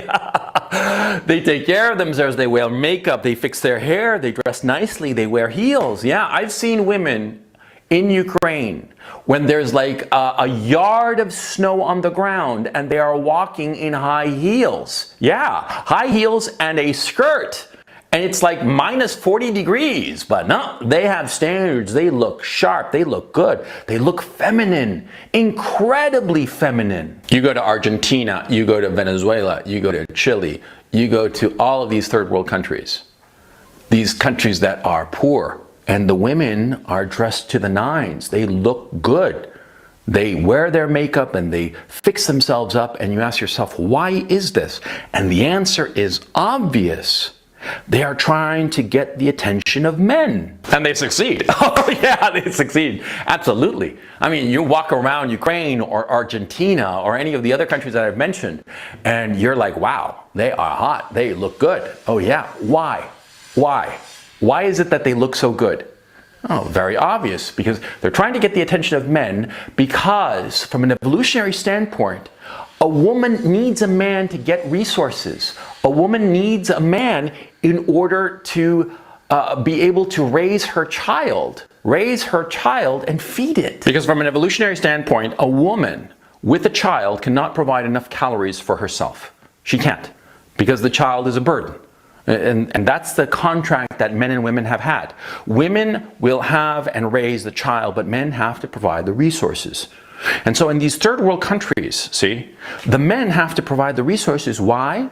Because the state is too poor to provide the resources to women. The state is too poor to simp for women. I did a recent video on this very issue. You can find it right here. You see, in third world countries, the women are going to be incredibly feminine, because since the state cannot provide resources, the woman has to up her game insofar as looking good. She has to up her game and attract a man. You go to Thailand, you go to Singapore, or wherever, these countries where there isn't a social welfare net that can catch a woman, and all the women are going to be incredibly feminine, incredibly good looking. But they're not really good looking. What it is that they are fixing themselves up to attract a man, to attract you. Of course, they're not stupid. Yeah, you don't believe me, right? I can practically hear your disbelief. Yeah, I've got psychic powers. What can I say? You don't believe me, so you want me to prove it to you? It's so simple. Look in rich countries in the West, in Europe, in the United States, right? Look at higher class people. Look at women who are ambitious and who don't want to just merely survive and have enough food on the table for a nice meal or whatnot, but women who want, expensive bags, Louis Vuitton crap, stuff that the state cannot provide. Notice, the state cannot provide these goods and these resources that these women want. Higher class women, what do they look like? They look feminine. Of course they do. They look feminine. They look really feminine because they're trying to attract a rich guy. See? The lower class women in the West, the lower class women who don't care because the state is providing them with all the resources that they might need, yeah, they don't fix themselves up. They're not, feminine.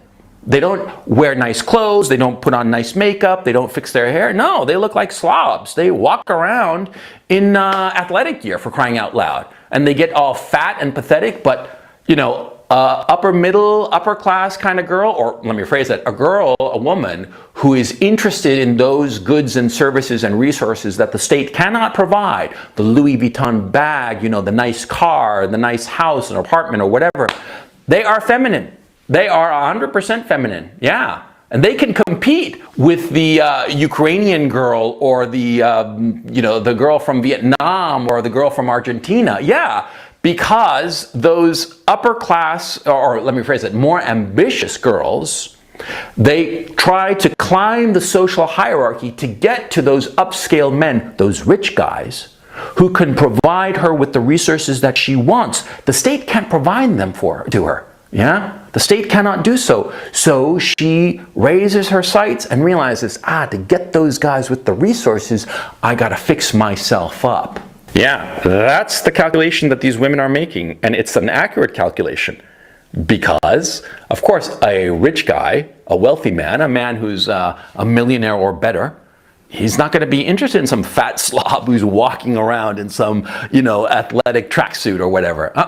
He's gonna want rather a hot girl who's made up, who's accentuated her beauty, who is feminine. Of course. Listen, I'm sorry, you guys. I'm sitting up here laughing my ass off. Yeah, you said a millionaire's not going to be interested in some fat slob.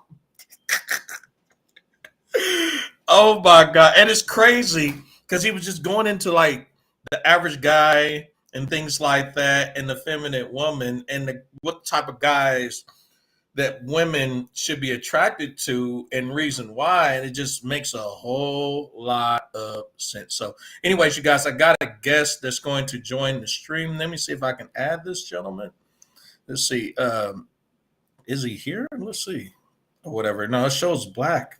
He hasn't joined yet. Let me see. You here yet, man? Yeah, go ahead and join on in, man. Go ahead and join in, though. Yeah, I had Carlos Red 2.0 channel. He might have to go ahead and make sure you upload your avatar and everything, man. I'll give you some time to do that because it's not showing on my end, So, anyways, though, I'll let you go ahead and do that, So, but anyways, though, but that was a really good remark. I'm gonna rewind that little bit apart, because you guys got to understand the reason why women in those third world countries are feminine. You have to understand why, okay? They're not having bonnets on, you guys. They're not Landwells. They're not peekaboos and shit like that, man. They're not looking like Oompa Loompas. These bitches are dressed to the nines, man. These are, I take back the word bitches. These women are looking fucking beautiful out in those countries. Oh my God. They're looking absolutely stunning. They are, man. They are. So, yeah. So I think we got Carlos here, man. Hopefully he fixed this avatar. I gave him some time to fix it and everything, so we're going to see. Let me see if I can bring him on real quick. All right, Carlos, are you here, buddy? Yeah, can you hear me? Yeah, I try to. You're supposed to be brought onto the show. Let me see if I can get you on here. Are you on here, buddy? Let's see. You should be on here. Huh? Yeah, I don't even see you yet. You don't? Is there anything I'm supposed to be doing? Share screen? No, you don't supposed to share screen, man, and shit. You just click in, and then after that, you're supposed to just come on in. Yeah. Okay. This is different from StreamYard, so I got to figure this out. Okay, got you. Yeah, it's fine. It's fine. It's fine.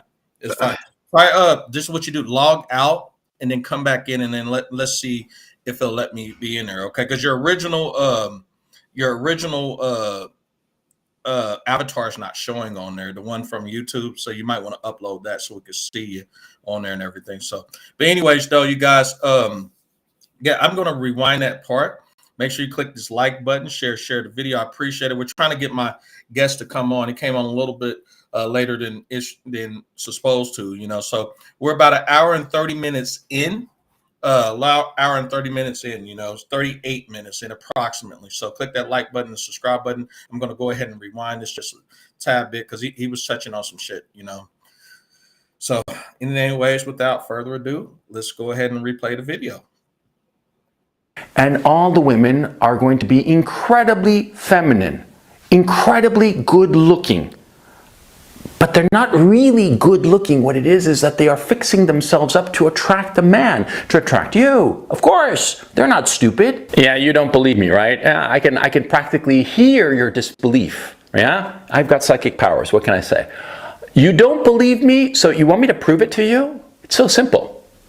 Look in rich countries in the West, in Europe, in the United States, right?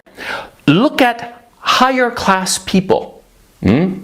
Look at women who are ambitious and who don't want to just merely survive and have enough food on the table for a nice meal or whatnot, but women who want, expensive bags, Louis Vuitton crap, stuff that the state cannot provide. Notice, the state cannot provide these goods and these resources that these women want. Higher class women, what do they look like? They look feminine. Of course they do. They look feminine. They look really feminine because they're trying to attract a rich guy. See? The lower class women in the West, the lower class women who don't care because the state is providing them with all the resources that they might need, yeah, they don't fix themselves up. They're not, feminine. They don't wear nice clothes. They don't put on nice makeup. They don't fix their hair. No, they look like slobs. They walk around in athletic gear, for crying out loud. And they get all fat and pathetic, but, upper middle, upper class kind of girl, or let me rephrase that, a woman who is interested in those goods and services and resources that the state cannot provide, the Louis Vuitton bag, the nice car, the nice house, an apartment or whatever, they are feminine. They are 100% feminine. Yeah. And they're feminine than the motherfucker and shit, man. Yeah. 100% feminine. So I got my guest on, Carlos. It's showing like really dark, all black, man. Yeah, you my might have camera, my camera's not working. That's one of the reasons I use my avatar, because my camera's not even working. No, that's fine. That's fine. Usually, because a couple people came on, they didn't have a problem. They just put their avatar on, boom, they're good to go. They don't even have to show their camera or whatever, show their face or anything. I don't know. Is there? You might have to adjust some settings on your end. I don't know what's. Okay, every time I put my avatar up, it takes me off. That's weird. Every time I put my avatar up, it takes me off. That's weird. But anyway, but you can still hear me, right? I can hear you, but you're just showing all black, just nothing, Okay, just darkness of the force. Yeah. Okay, So I gotta fix my camera. Okay, but anyway, if not the camera, you probably have to fix your avatar or something like that. Yeah. Wait a minute. Can you hear me? Yeah, I can hear you now. Okay. Yeah. I just got off the live stream. These people are just a trip. Oh, you just live stream? You're right, on TikTok. And I know I wasn't supposed to do it, but I said I'm going to do this anyway. You're addicted to that shit, aren't you? I guess I am, because they will come at me hard. Oh my! Like they do. I listen. This wannabe psychologist. He claimed he was a psychologist. He was talking about the common denominator is you. All those women that were toxic, the common denominator is you. It has to be something you're doing. You're attracting the wrong people. Maybe she tuned out of the relationship before the relationship was actually over, before you knew it was over. So it has to be your fault. And that's psychobabble bullshit. It's just they can't accept the fact that these women in America are toxic. They're disrespectful. They just can't accept that. They don't want to accept it. They don't want to accept it. Oh yeah, and this is the sweet part. Can you hear me? Can you still hear me? I can hear you loud and clear. Like I said, your avatar is nothing is showing. That's why I'm saying you might have to fix the avatar. Upload a correct avatar and see what happens, man. The one you got on YouTube, upload that one. That one seems more fitting. That seems very, very fitting. Just try that. But you're in all black. I can hear you loud and clear. Hopefully the audience can. So yeah. I got somebody else is coming in the chat. My boy Big Homie Cortez Smith. What's going on? Oh my God, man. Here we go, man. The true travel squad is starting to come in. Man, I got one of the dynamic juggernauts of travel on. I got Carlos on. I got Cortez. Cortez love hanging out in that chat, man. But yeah, when I got juggernauts coming on, man, hey, I'm ready, man. They coming in late, y'all, but hey, they made it to the show. We're an hour and 4 minutes in approximately. Make sure you click that subscribe button and that like button. I really appreciate it. We're playing live. I'm sorry, go ahead. Yeah, that argument got kind of heated because they said, well, you don't even have a wife. You're making up the whole thing. She's going to get a green card and leave you and all this other shit. Wow. And I went downstairs and I was surprised that she played it off. She said, oh, well, I love you, baby. And then it heard us kissing. And I said, okay, I proved your ass wrong. Carlos, when you gonna learn? We were just talking about that earlier on the channel. Listen, when I scheduled this thing at 5, I was here around 5, man, like on the money, man. Maybe 2-3 minutes late. We were waiting on you, waiting on Global Passport Group. You guys didn't show, so I hosted this motherfucker, man. I dove right in. I went. Listen, I told examples. I told them a sneak peek of your experience, just a sneak peek. I didn't mention a lot and everything, and I even talked about my personal experiences, even our fucked up sisters. I talked about all that shit, and so we decided to show Coach Red Pill's videos on why he actually encouraged brothers to travel. Man, I just played a whole video on it, man. It was a very powerful video, very, very powerful video. So go ahead. Okay. Now, oh damn, I forgot what I was gonna say. Yeah, he was talking about the women in America. Everything is provided for them. They have no reason to be feminine. And I was thinking, since the problem is when women get spoiled, and I think that's what the problem is in America.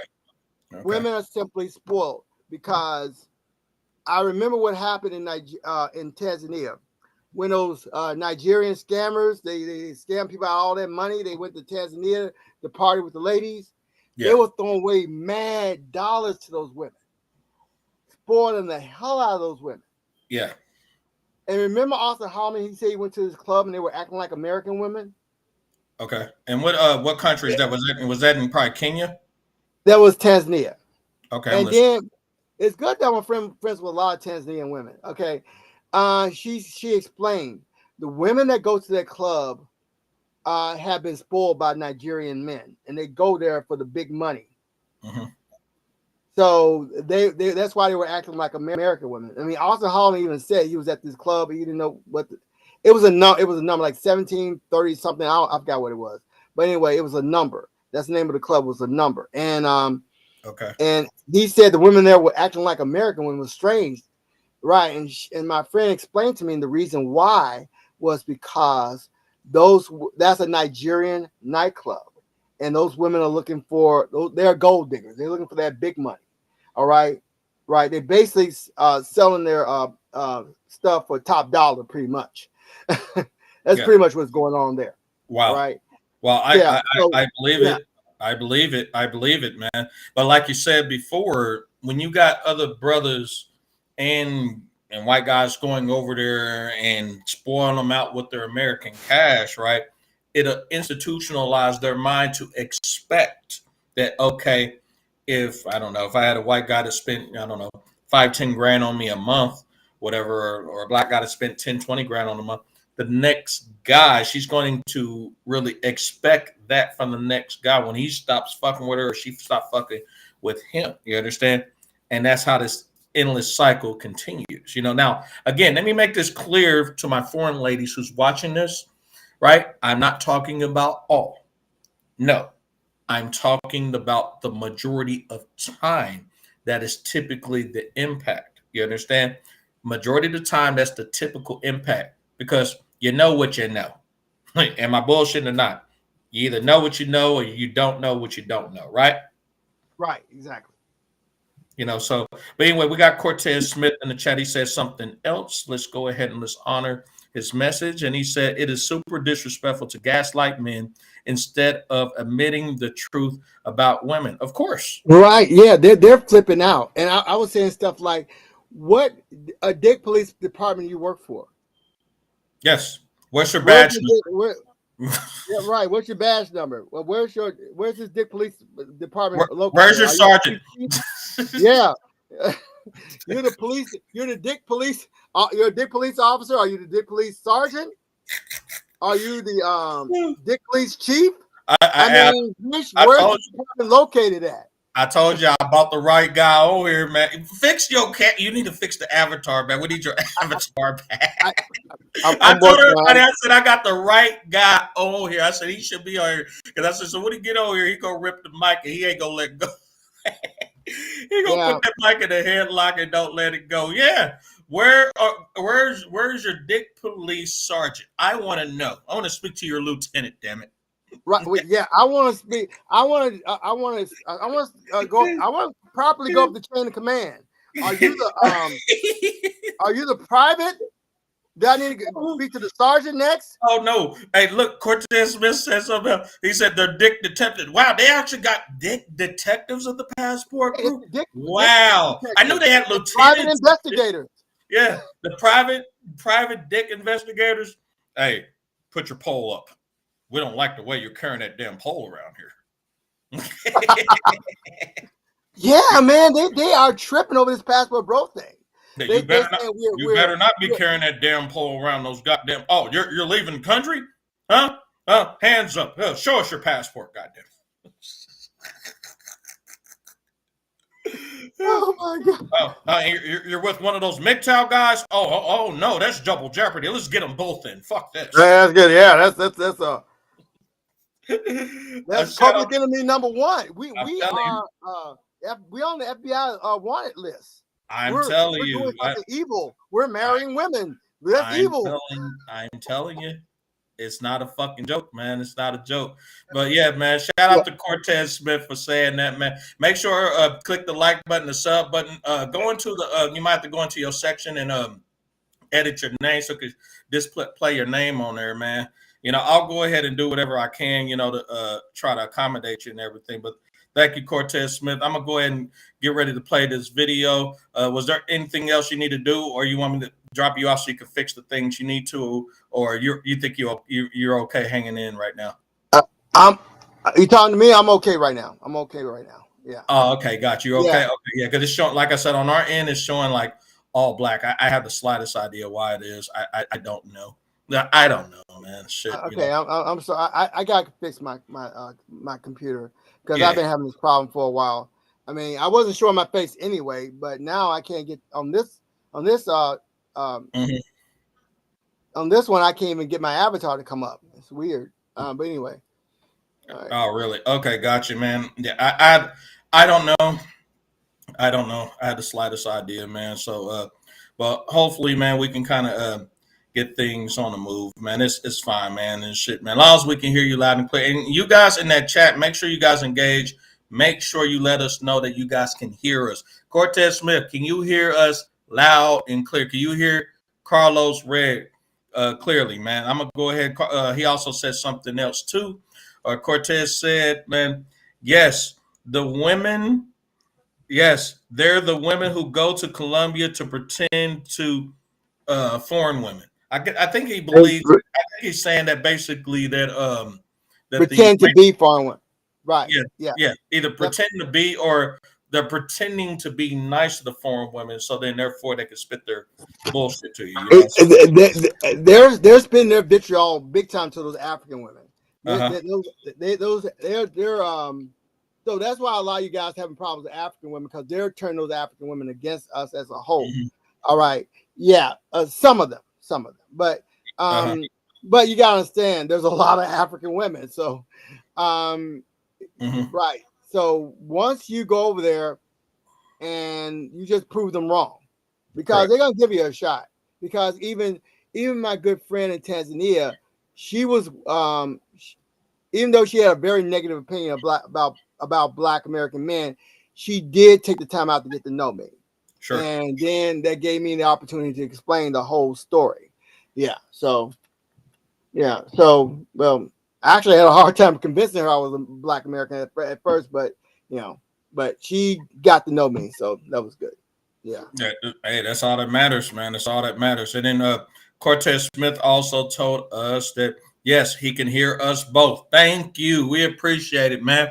Smash that like button, you guys. Click the subscribe button. We highly appreciate it too. And also go to Carlos Red 2.0 channel and subscribe to this man's channel. He has laser focused, dime piece, beautiful content, man. You guys need to go. We got some really cool discussions over there, open mics. So yeah, thank you, Carlos. I appreciate it. Was there something else you about to say, buddy? Yeah, the one that I did today with you, okay, I had to take that offline because I accidentally showed what you call for a split second. So I took it offline so I can edit that part out. What you call it? What you call it? The guy that was on the panel with us. Who? Global? No, the other guy. Oh, him? Yeah. Okay, gotcha. I didn't know you can control that shit. I don't know. You know? Right, I can edit it. I can edit it out. Yeah, the other guy just disappeared. Right. Yeah. Yeah. I don't want to say his name, but yeah. But I need to edit him out because he showed his face for a split second. So I took it offline so I can edit it out. So he disappeared. And it doesn't allow me to edit for like 24 hours after we do the live stream. So I gotta wait 24 hours to start editing it. So it's just gonna take me a second to edit it out, and I gotta edit it down anyway because you know. Yeah, you do that. Videos. You do that shit anyway, man. You edit all that shit. So. Yeah, we had a good conversation, and so you like the little background I did with the ladies, right? Always, man. That new style you've been doing, showing both the walk-arounds of the country and ladies, hands down, that shit is remarkable, man. Because look, we in the chat, me and Pablo, we say shit. We ain't seen one ugly motherfucker. Yeah, you like, man, that one back there's no. I think that was a you like guy. it, right? Yeah, there was a third guy in there saying, "Nah, man, hey, that let me know Carlos know how to pick." Shit. I got a bias for smaller women. I have this thing against the bigger women, the taller women. So I got a bias for the smaller women. It's just me. It's just it's just my personal taste. Hey, you like master teacher. You're like master teacher. You got a weak spot for the smaller ones, huh? I do. I have a weak spot for the smaller ones. I'm just hey, the master teacher said he got a soft spot for redheads. You got a soft spot for the shorter ones. Hey, like I said, on this channel, we talk about preference. You don't have to seclude yourself to one specific. The world is your globe. It's your oyster. You can do whatever the fuck you want. Yeah, it is. Yeah, I like what Cortez Smith is saying. It's super disrespectful to gaslight men instead of admitting the truth about women. Yes. And right, because what I said was, well, I have nothing against American women. I was trying to be nice about it. It's just that the ones that I was involved with were so toxic and disrespectful. Maybe I was running into bad luck. Okay. I wasn't. I was being nice about it. Maybe I was running into bad luck. So you have to talk like that, or they'll kick you off the panel.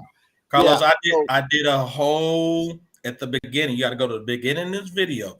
I did a whole fucking lecture on how to avoid argumentative women and argumentative ass dudes, both. Okay. All right. I specifically talk about the women, but there are dudes out there who love to argue and that are very, very narcissistic and cluster B.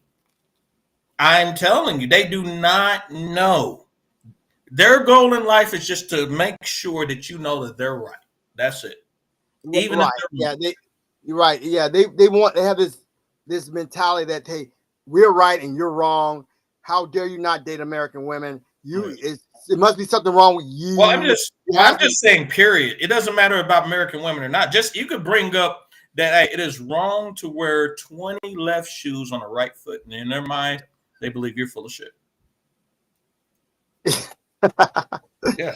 All right. Yeah. You got everybody has to think the same way. They claim that we don't care about who you date.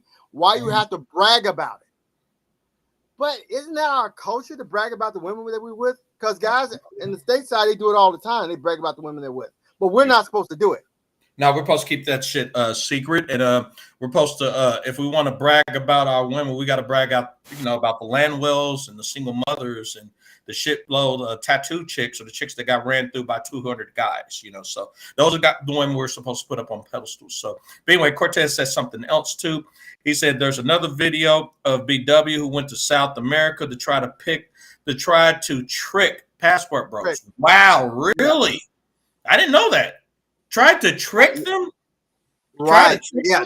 They're, right, bro. Man, you got to listen to me, man. They will come at you so nice, so sweet. It's like, wow, she's different from the other Black American women.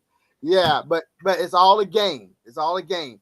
They either do that or they'll try to pretend they're the foreign woman. Or One of the damn two. Right. Yeah. The dick police detectives send out their lieutenants undercover to get to the passport bros. Yeah, there it is. The undercover. You hit it right on the money and shit, right? The narcs. Yeah, and they shit. did. See, they got these women like 007 had those women that work for him. Wow. Not 007. He got them sexy women that work for him. But these women are not sexy. But but anyway, yeah, he has these women that work for him. They try to get information and all that. Yeah. So goddamn shame. We got Cortez Red, and he also said this, right? He said, an African American woman tried to influence this woman to hate Black men too. Wow. Right. Yes. So he said to start from the beginning. Okay. So there's a South African woman on YouTube whose passport bro husband came on to speak. Right. All right. Here we go. And African American woman tried to influence this woman to hate Black men too. That's a 2-part. Wow. Wow. Does that sound familiar? Wow. Remember what happened in my Facebook group? Wow. Yeah, because no, in your Facebook group, shout out to your Filipina though from Fiverr. You did the purge. You did the fucking purge. Right, you purged the shit out that group. He purged the shit out that group. Wow. And you did the cleansing. He cleansed the group really good. All right. Yeah, I said something in the chat. Yeah, and then we got he also said something else too. He also said that in the community, Black men bragging about non-Black American women is the ultimate sin. Yes. Oh my God. Wow. Cortez, stop him in the chat, man. Listen, Cortez, you keep going in that chat, man. I'm telling you, man, there's going to be some dude that's going to come by Captain Save-A-Ho with the cape on and say, Cortez, you don't be talking about all beauty queens like that. You got me fucked up. I'm going to have you doxxed. Yeah. Right. Yeah. It's just they try to play psychologists to blame the dude. It has to be you. You is your fault. There it is. Okay. The ignorant niggas, they'll say, well, I shouldn't say that word, but the ignorant, they'll say that. No, you said it right. Indian niggas. Yeah, it's your fault. You had game and the swag. If you had game and the swag, she would have acted right. See, it's your fault. Niggas. You said it right. Ignorant niggas. Right, exactly. Ignorant niggas. They're so freaking dysfunctional, man. And in any other environment, these guys would be laughed at and pushed aside. But in our upside down culture, they're at the top of the dating pool. They don't even have to have a job. Sure. There it is. There it is. So the average guy has to make 6 figures or be a thug, remember, or a piece of shit, right? Right. You to qualify. That's how it is. 6. You have to meet one of those criteria. Be a thug, a piece of shit, been in and out of jail, killed somebody, molest kids, goddamn it, rob banks, caught a couple diseases, whatever, right? Or you got 6 figures. You have to meet those criteria. Anything negative or anything relating to 6, 7, 8 figures, goddamn it, you have to meet one of those 2 criteria in order for her to even give you the time of day. And even if she try to give you the time of day, there's a high probability that you're not going to get any sex or any respect. So, but anyway, let's continue. Cortez Smith also said something else.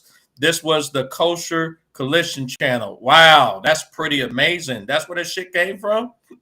Wow. Okay, I got to check that out. Okay, now, I'm sorry. I have to leave. Okay.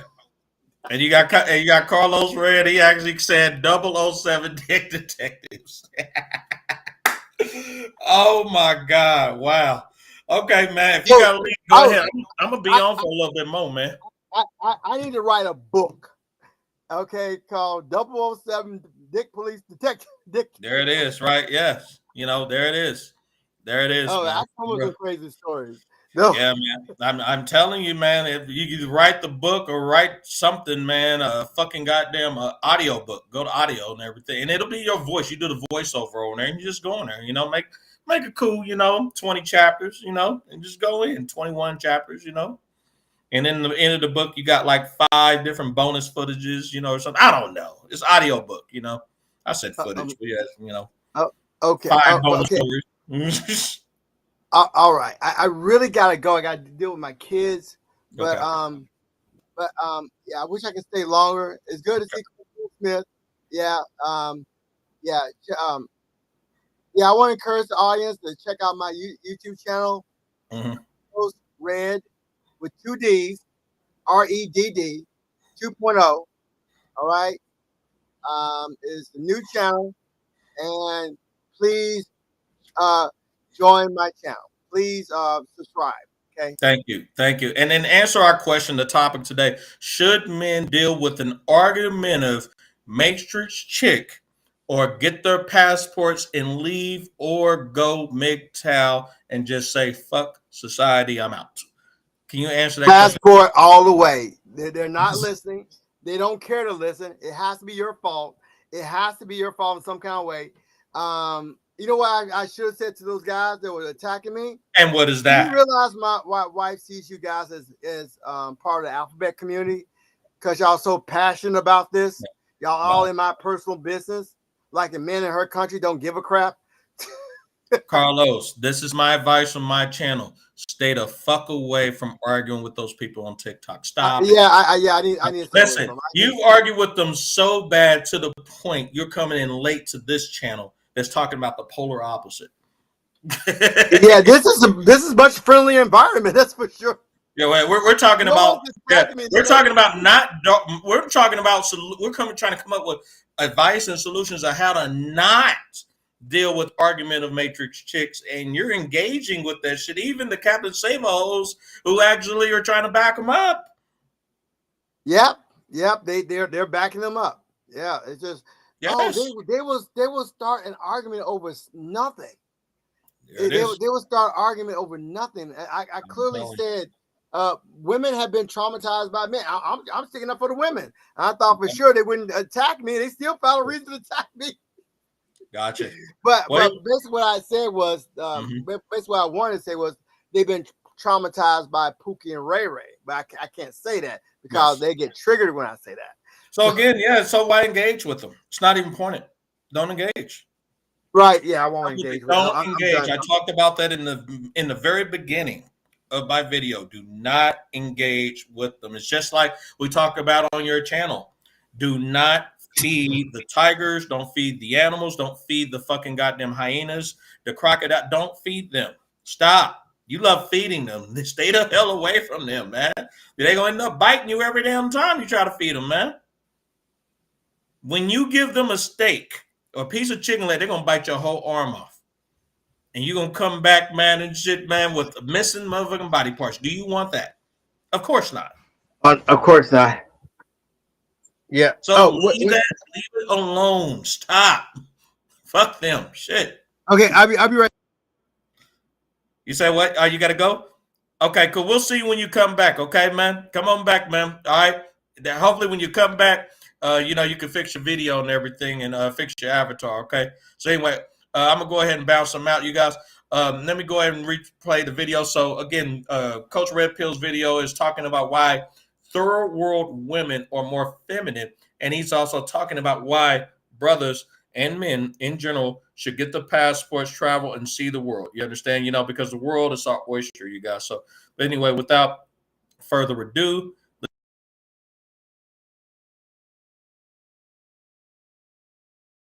they can compete with the Ukrainian girl or the the girl from Vietnam or the girl from Argentina. Yeah, because those upper class, or let me phrase it, more ambitious girls, they try to climb the social hierarchy to get to those upscale men, those rich guys, who can provide her with the resources that she wants. The state can't provide them to her. Yeah. The state cannot do so. So she raises her sights and realizes, to get those guys with the resources, I gotta fix myself up. Yeah, that's the calculation that these women are making, and it's an accurate calculation. Because, of course, a rich guy, a wealthy man, a man who's a millionaire or better, he's not going to be interested in some fat slob who's walking around in some, athletic tracksuit or whatever. He's gonna want rather a hot girl who's made up, who's accentuated her beauty, who is feminine. Of course. You see? And the funny thing is that, most of these women aren't even aware of it. That's the funny thing. I mean, on both sides, the lower class women and the higher class women, they are not aware of it. See? Because women and men, human beings, we're animals. And we respond to the stimuli that our environment provides. And if we are less ambitious, if we are a female who's not particularly ambitious, and she doesn't really care much, she just wants to have a good enough time, and the state can provide her with the resources, well, she's not going to do anything about it. She's not going to fix herself up and make herself more attractive in order to compete with other women and get those resources. Why would she? She doesn't have to. The state is just going to write her a check. But if she is more upscale, wants greater things, bigger things, more expensive things, and will not be satisfied with anything less, will not be satisfied with the meager crumbs that the state provides, well, what do you think she's going to do? She's going to fix herself up. She's going to go out there where the rich guys go. She's going to go and hang out in, let's say, like car auctions. Oh yeah, you ever go to a car auction? Yeah, like a classic car auction? It's full of these incredibly feminine single women. It's a great place to pick up women, by the way. You go there and it's full of these very beautiful women, but they're not really beautiful. They're no more beautiful than any other woman, but they're fixed up. They're more feminine. And they smile and flirt, and they try to get your attention because, who goes to a car auction except somebody who's, number one, interested in cars, and number two, more importantly, has money. Yeah. These women are so flirtatious. They are so, they're so into you when they realize that you do have resources. When wearing the clothes, and most important of all, you have the paddle, the bidding paddle that you have to pay a pretty penny for. But that's for another video. But the point, see, these women, they gravitate to those men. And in order to attract those men, they present themselves as feminine. In poor countries, third world countries where the state cannot provide women with the resources that they desire, that's why they're feminine, to get the man who can provide the resources that they desire. And look, don't get all butthurt about this, okay? It's silly. You say that, these women, they're like feminine because they're gold diggers. No, that's just so naive and childish and foolish to look at it that way. It is our evolutionary diktat. We are hardwired this way. Women can look at men and say, look at these bastards, all they care about is, TNA and a pretty face, which is true. We don't really care about a woman's personality. We don't care about her career prospects or any nonsense like that. We'll listen to her garbage, but all we care about is that she's hot. Why do you think that is? It's because we're hardwired.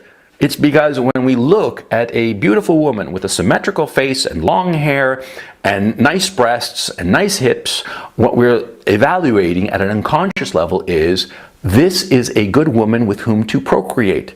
She's healthy. She can have lots of kids and feed them and it'll be great. That's what we're thinking because we're animals. Never forget that. And we are controlled by our animal instincts. We men focus on hot women because hotness in a woman, beauty in a woman, femininity in a woman denotes sexual health, reproductive health. And women focus on men and their resources because they cannot provide the calories for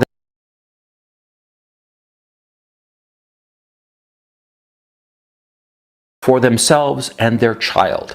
That's a fact of evolution. They need a man. They need a man. They take care of the children while the man goes out there and hunts the woolly mammoth and brings the calories home. And of course now we have this great civilization, but the same rule applies. A man goes out there and gets the resources in his corporate job or his business or whatever and brings those resources, the Louis Vuitton bags, the nice house, the nice vacation, whatever the hell, and the woman is happy. And she will provide sexual attractiveness, beauty, femininity in exchange for that. Don't be upset about the game. It's foolish. It's childish. Understand the game. This is the game, and this has always been the game. And this is why women in the West are so anti-feminine, for the most part. Yeah. Most women, middle-class women and lower, they are anti-feminine. They do not understand the notion of femininity. It's the slightly upper middle-class women and upper middle and upper-class women. They understand femininity because the state cannot provide the resources that she wants. Understand this. You understand this, and you'll be able to understand where you find the woman that you want. Thank you so much for watching this video. I hope you enjoyed it. And if you like my content and want to see more of it, please check out my Patreon. Link is in the description below. You'll find over 100 original videos there that you'll find nowhere else. And I also put out a weekly show, the weekly webinar, which is a 2-3 hour call-in show. So please check it out. Thank you so much, and I will catch you next time. Okay, you guys. So anyways, like I was saying though, man, and like Coach Red Pill was saying, you know, it just makes a lot of sense, a whole bunch of sense of why women are feminine in third world countries. It just makes a lot of sense, you know. It makes so much sense to the point that in the United States, in first world countries, they always say that they don't need a man, right? They don't need a man, right? Okay, great, cool, right? Because you got, you know, the government and the laws taking care of you, right? Okay. But when guys go to countries where women desperately, they fucking need a man and want a man, goddamn, and then they find out we are leaving and heading there, yeah, that's a problem. That's a problem. If you are a MGTOW guy and you decide, well, hey, I'm not dating women at all, you know, for whatever the reason may be, you know, you're still leaving society. That is a problem. When you're going your own way, that is a problem because you're not in a position to extract resources. See, they want to be able to get from Uncle Sam, but still have the option to get everything that they can away from you. If they can get anything from Uncle Sam, they still want to get from you on 24-hour, 7-day-a-week notice, like at any time. Even though I'm getting from Uncle Sam, I still want to be able to get from you, get from me, get from anybody. You understand? Any man, you understand, in the first world country, i.e. United States, Canada, United Kingdom, Australia, pretty much all of Western Europe and some of Western Africa. You understand? This is just how this shit is designed. You understand? And also, too, I'm going to throw this out there. Countries that have higher divorce rates. You understand? You know, and you can go look up countries that do have a higher divorce rate. Matter of fact, let me see if I can do a quick search, right? I'm going to type in their countries with high divorce rate.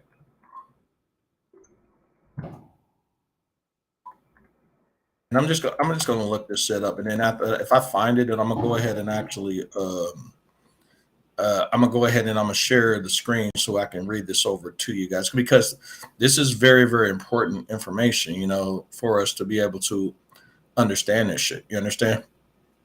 Okay. All right. So yeah. Oh, I found it. I sure did. Okay. Let me see if I can share the screen to you guys. I think I found this shit. And I just found it just on Google, man. Shit. Look at this shit. Okay. Here we go. You guys ready? Okay. Check this out. So, well, actually, not going to use Google. I use Brave. Brave browser. Shout out to Brave browser. I recommend everybody. This is off the subject. I recommend you to get Brave browser. If you're tired of pop-up ads, which I am, if you're tired of advertisements just on your browser, okay, you want to get the Brave browser. I'm telling you, they offer that shit for free. I downloaded that shit. Boom. It's good to go.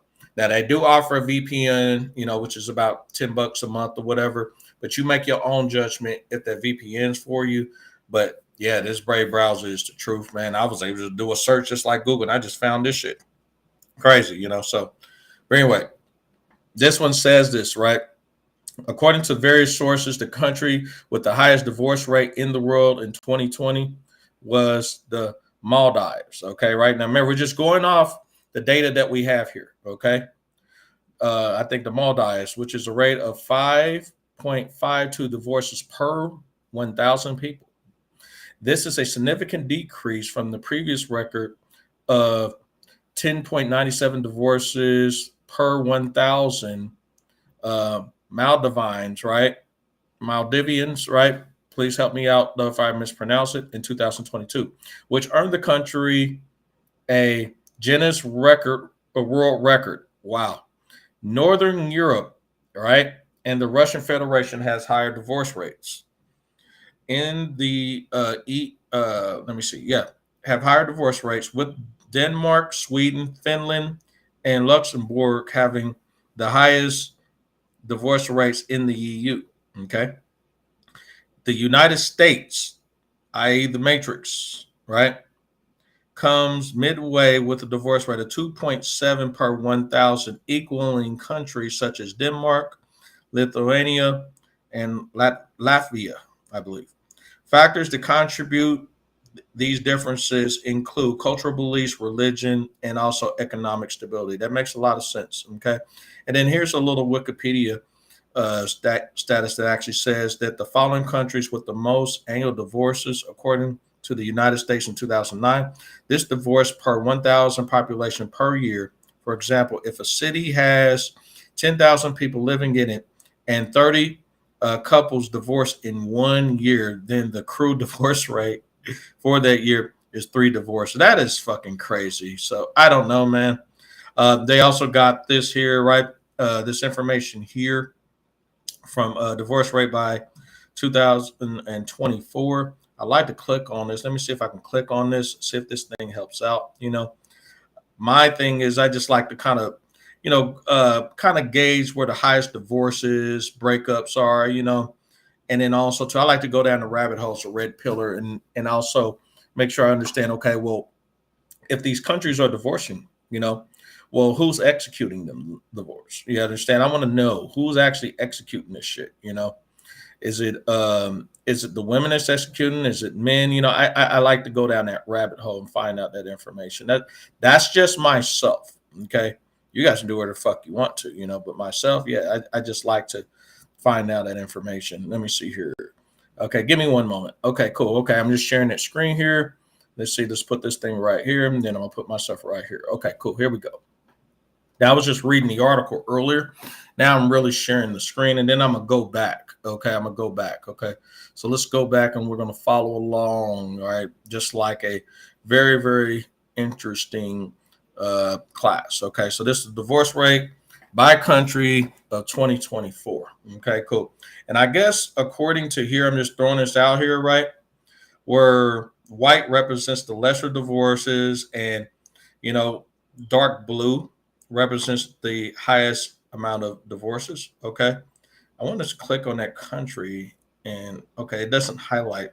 It doesn't necessarily give us a description of the country. I did try to click on this thing, so, but it goes into detail, talks about the Maldives with a divorce rate of 5.2 per 1,000 leads the world in divorces due to cultural factors and women's empowerment. Okay.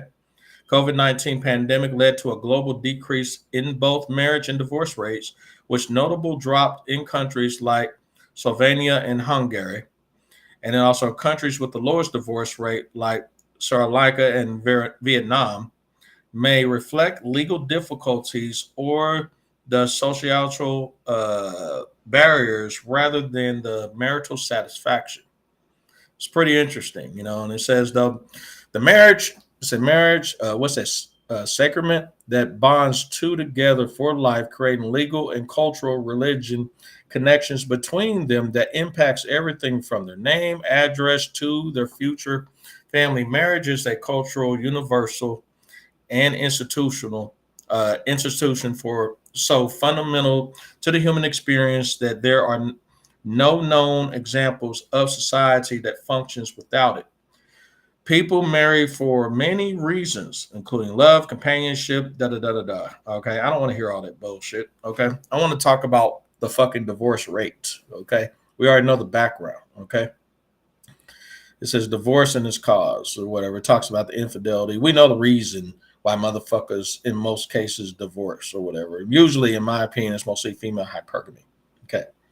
Now look at this. This is very, very telling. This is how to calculate the divorce rate. You guys in that chat, you write this shit down, okay? All right, you write this shit down in the chat, right? And also, if you're watching here, right, this is pretty good information, okay? All right. This is coming from a source called worldpopulationview.com, okay? /country dash rankings dash divorce rates divorce dash race dash by dash country. All those dashes shit.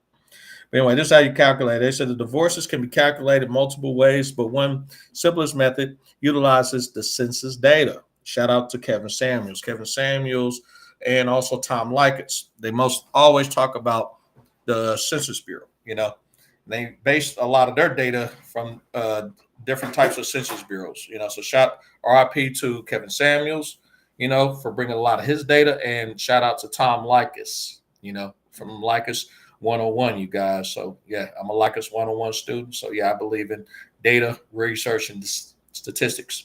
Divorces can be calculated multiple ways, but one of the simplest methods using the census data. Dividing the number of divorces in a given year by total population yields the crude divorce rate. Interesting. This metric is typically expressed as a number per 1,000 people. For example, if 100,000 people lived in a nation and there were 500 divorces in a year, the divorce rate would be 5 divorces per 1,000 residents. So they take that, I guess that 500 divided by 100,000, and that's how they get that 5, usually typically about 5-to-1 ratio, what have you. Okay. The top 10 countries with the highest divorce rate annual per 1,000 people. Okay. Data is more recent available per country. 2018 China and 2019 Cuba and all others between 2020 to 2021. Remember, we're working with the data that we got. Okay. All right. So all you perfectionists out there, please keep in mind what the fuck is going on. Okay. And you can look at this table here. This table actually illustrates, you know, every country based on divorce rate. Okay. And this little thing here, you can switch it from lowest to highest to lowest. When I click here, you see that right there? It goes from the highest to the lowest. And here it goes from the lowest to the highest. You understand? Okay. All right. And, you know, pretty much it goes in more detail, and it says, according to the data from the United Nations and other sources, the country with the highest divorce rate in the world in 2020 was the Maldives. I don't want to hear about that country anymore. Why are divorces so frequent in Maldives? Okay, that's interesting. The one common explanation is that the island's nation citizens frown upon physical relations outside of marriage. But most marriages and divorces are quite easy to obtain. So they marry quickly and divorce with mutual complications if the relationship fails.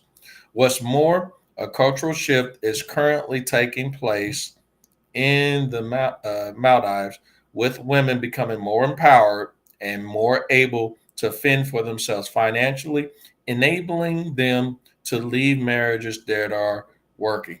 What did I tell you guys? Okay, they're able to bounce, take half your money, take about 90%, you know, 50 to 90%, and then they're out. So, but anyways, you guys, I just wanted to give you guys just a little bit of information. I don't want to bore you with all this bullshit, you know. So, but anyways, so I'm gonna go ahead and stop sharing the screen and shit, you know.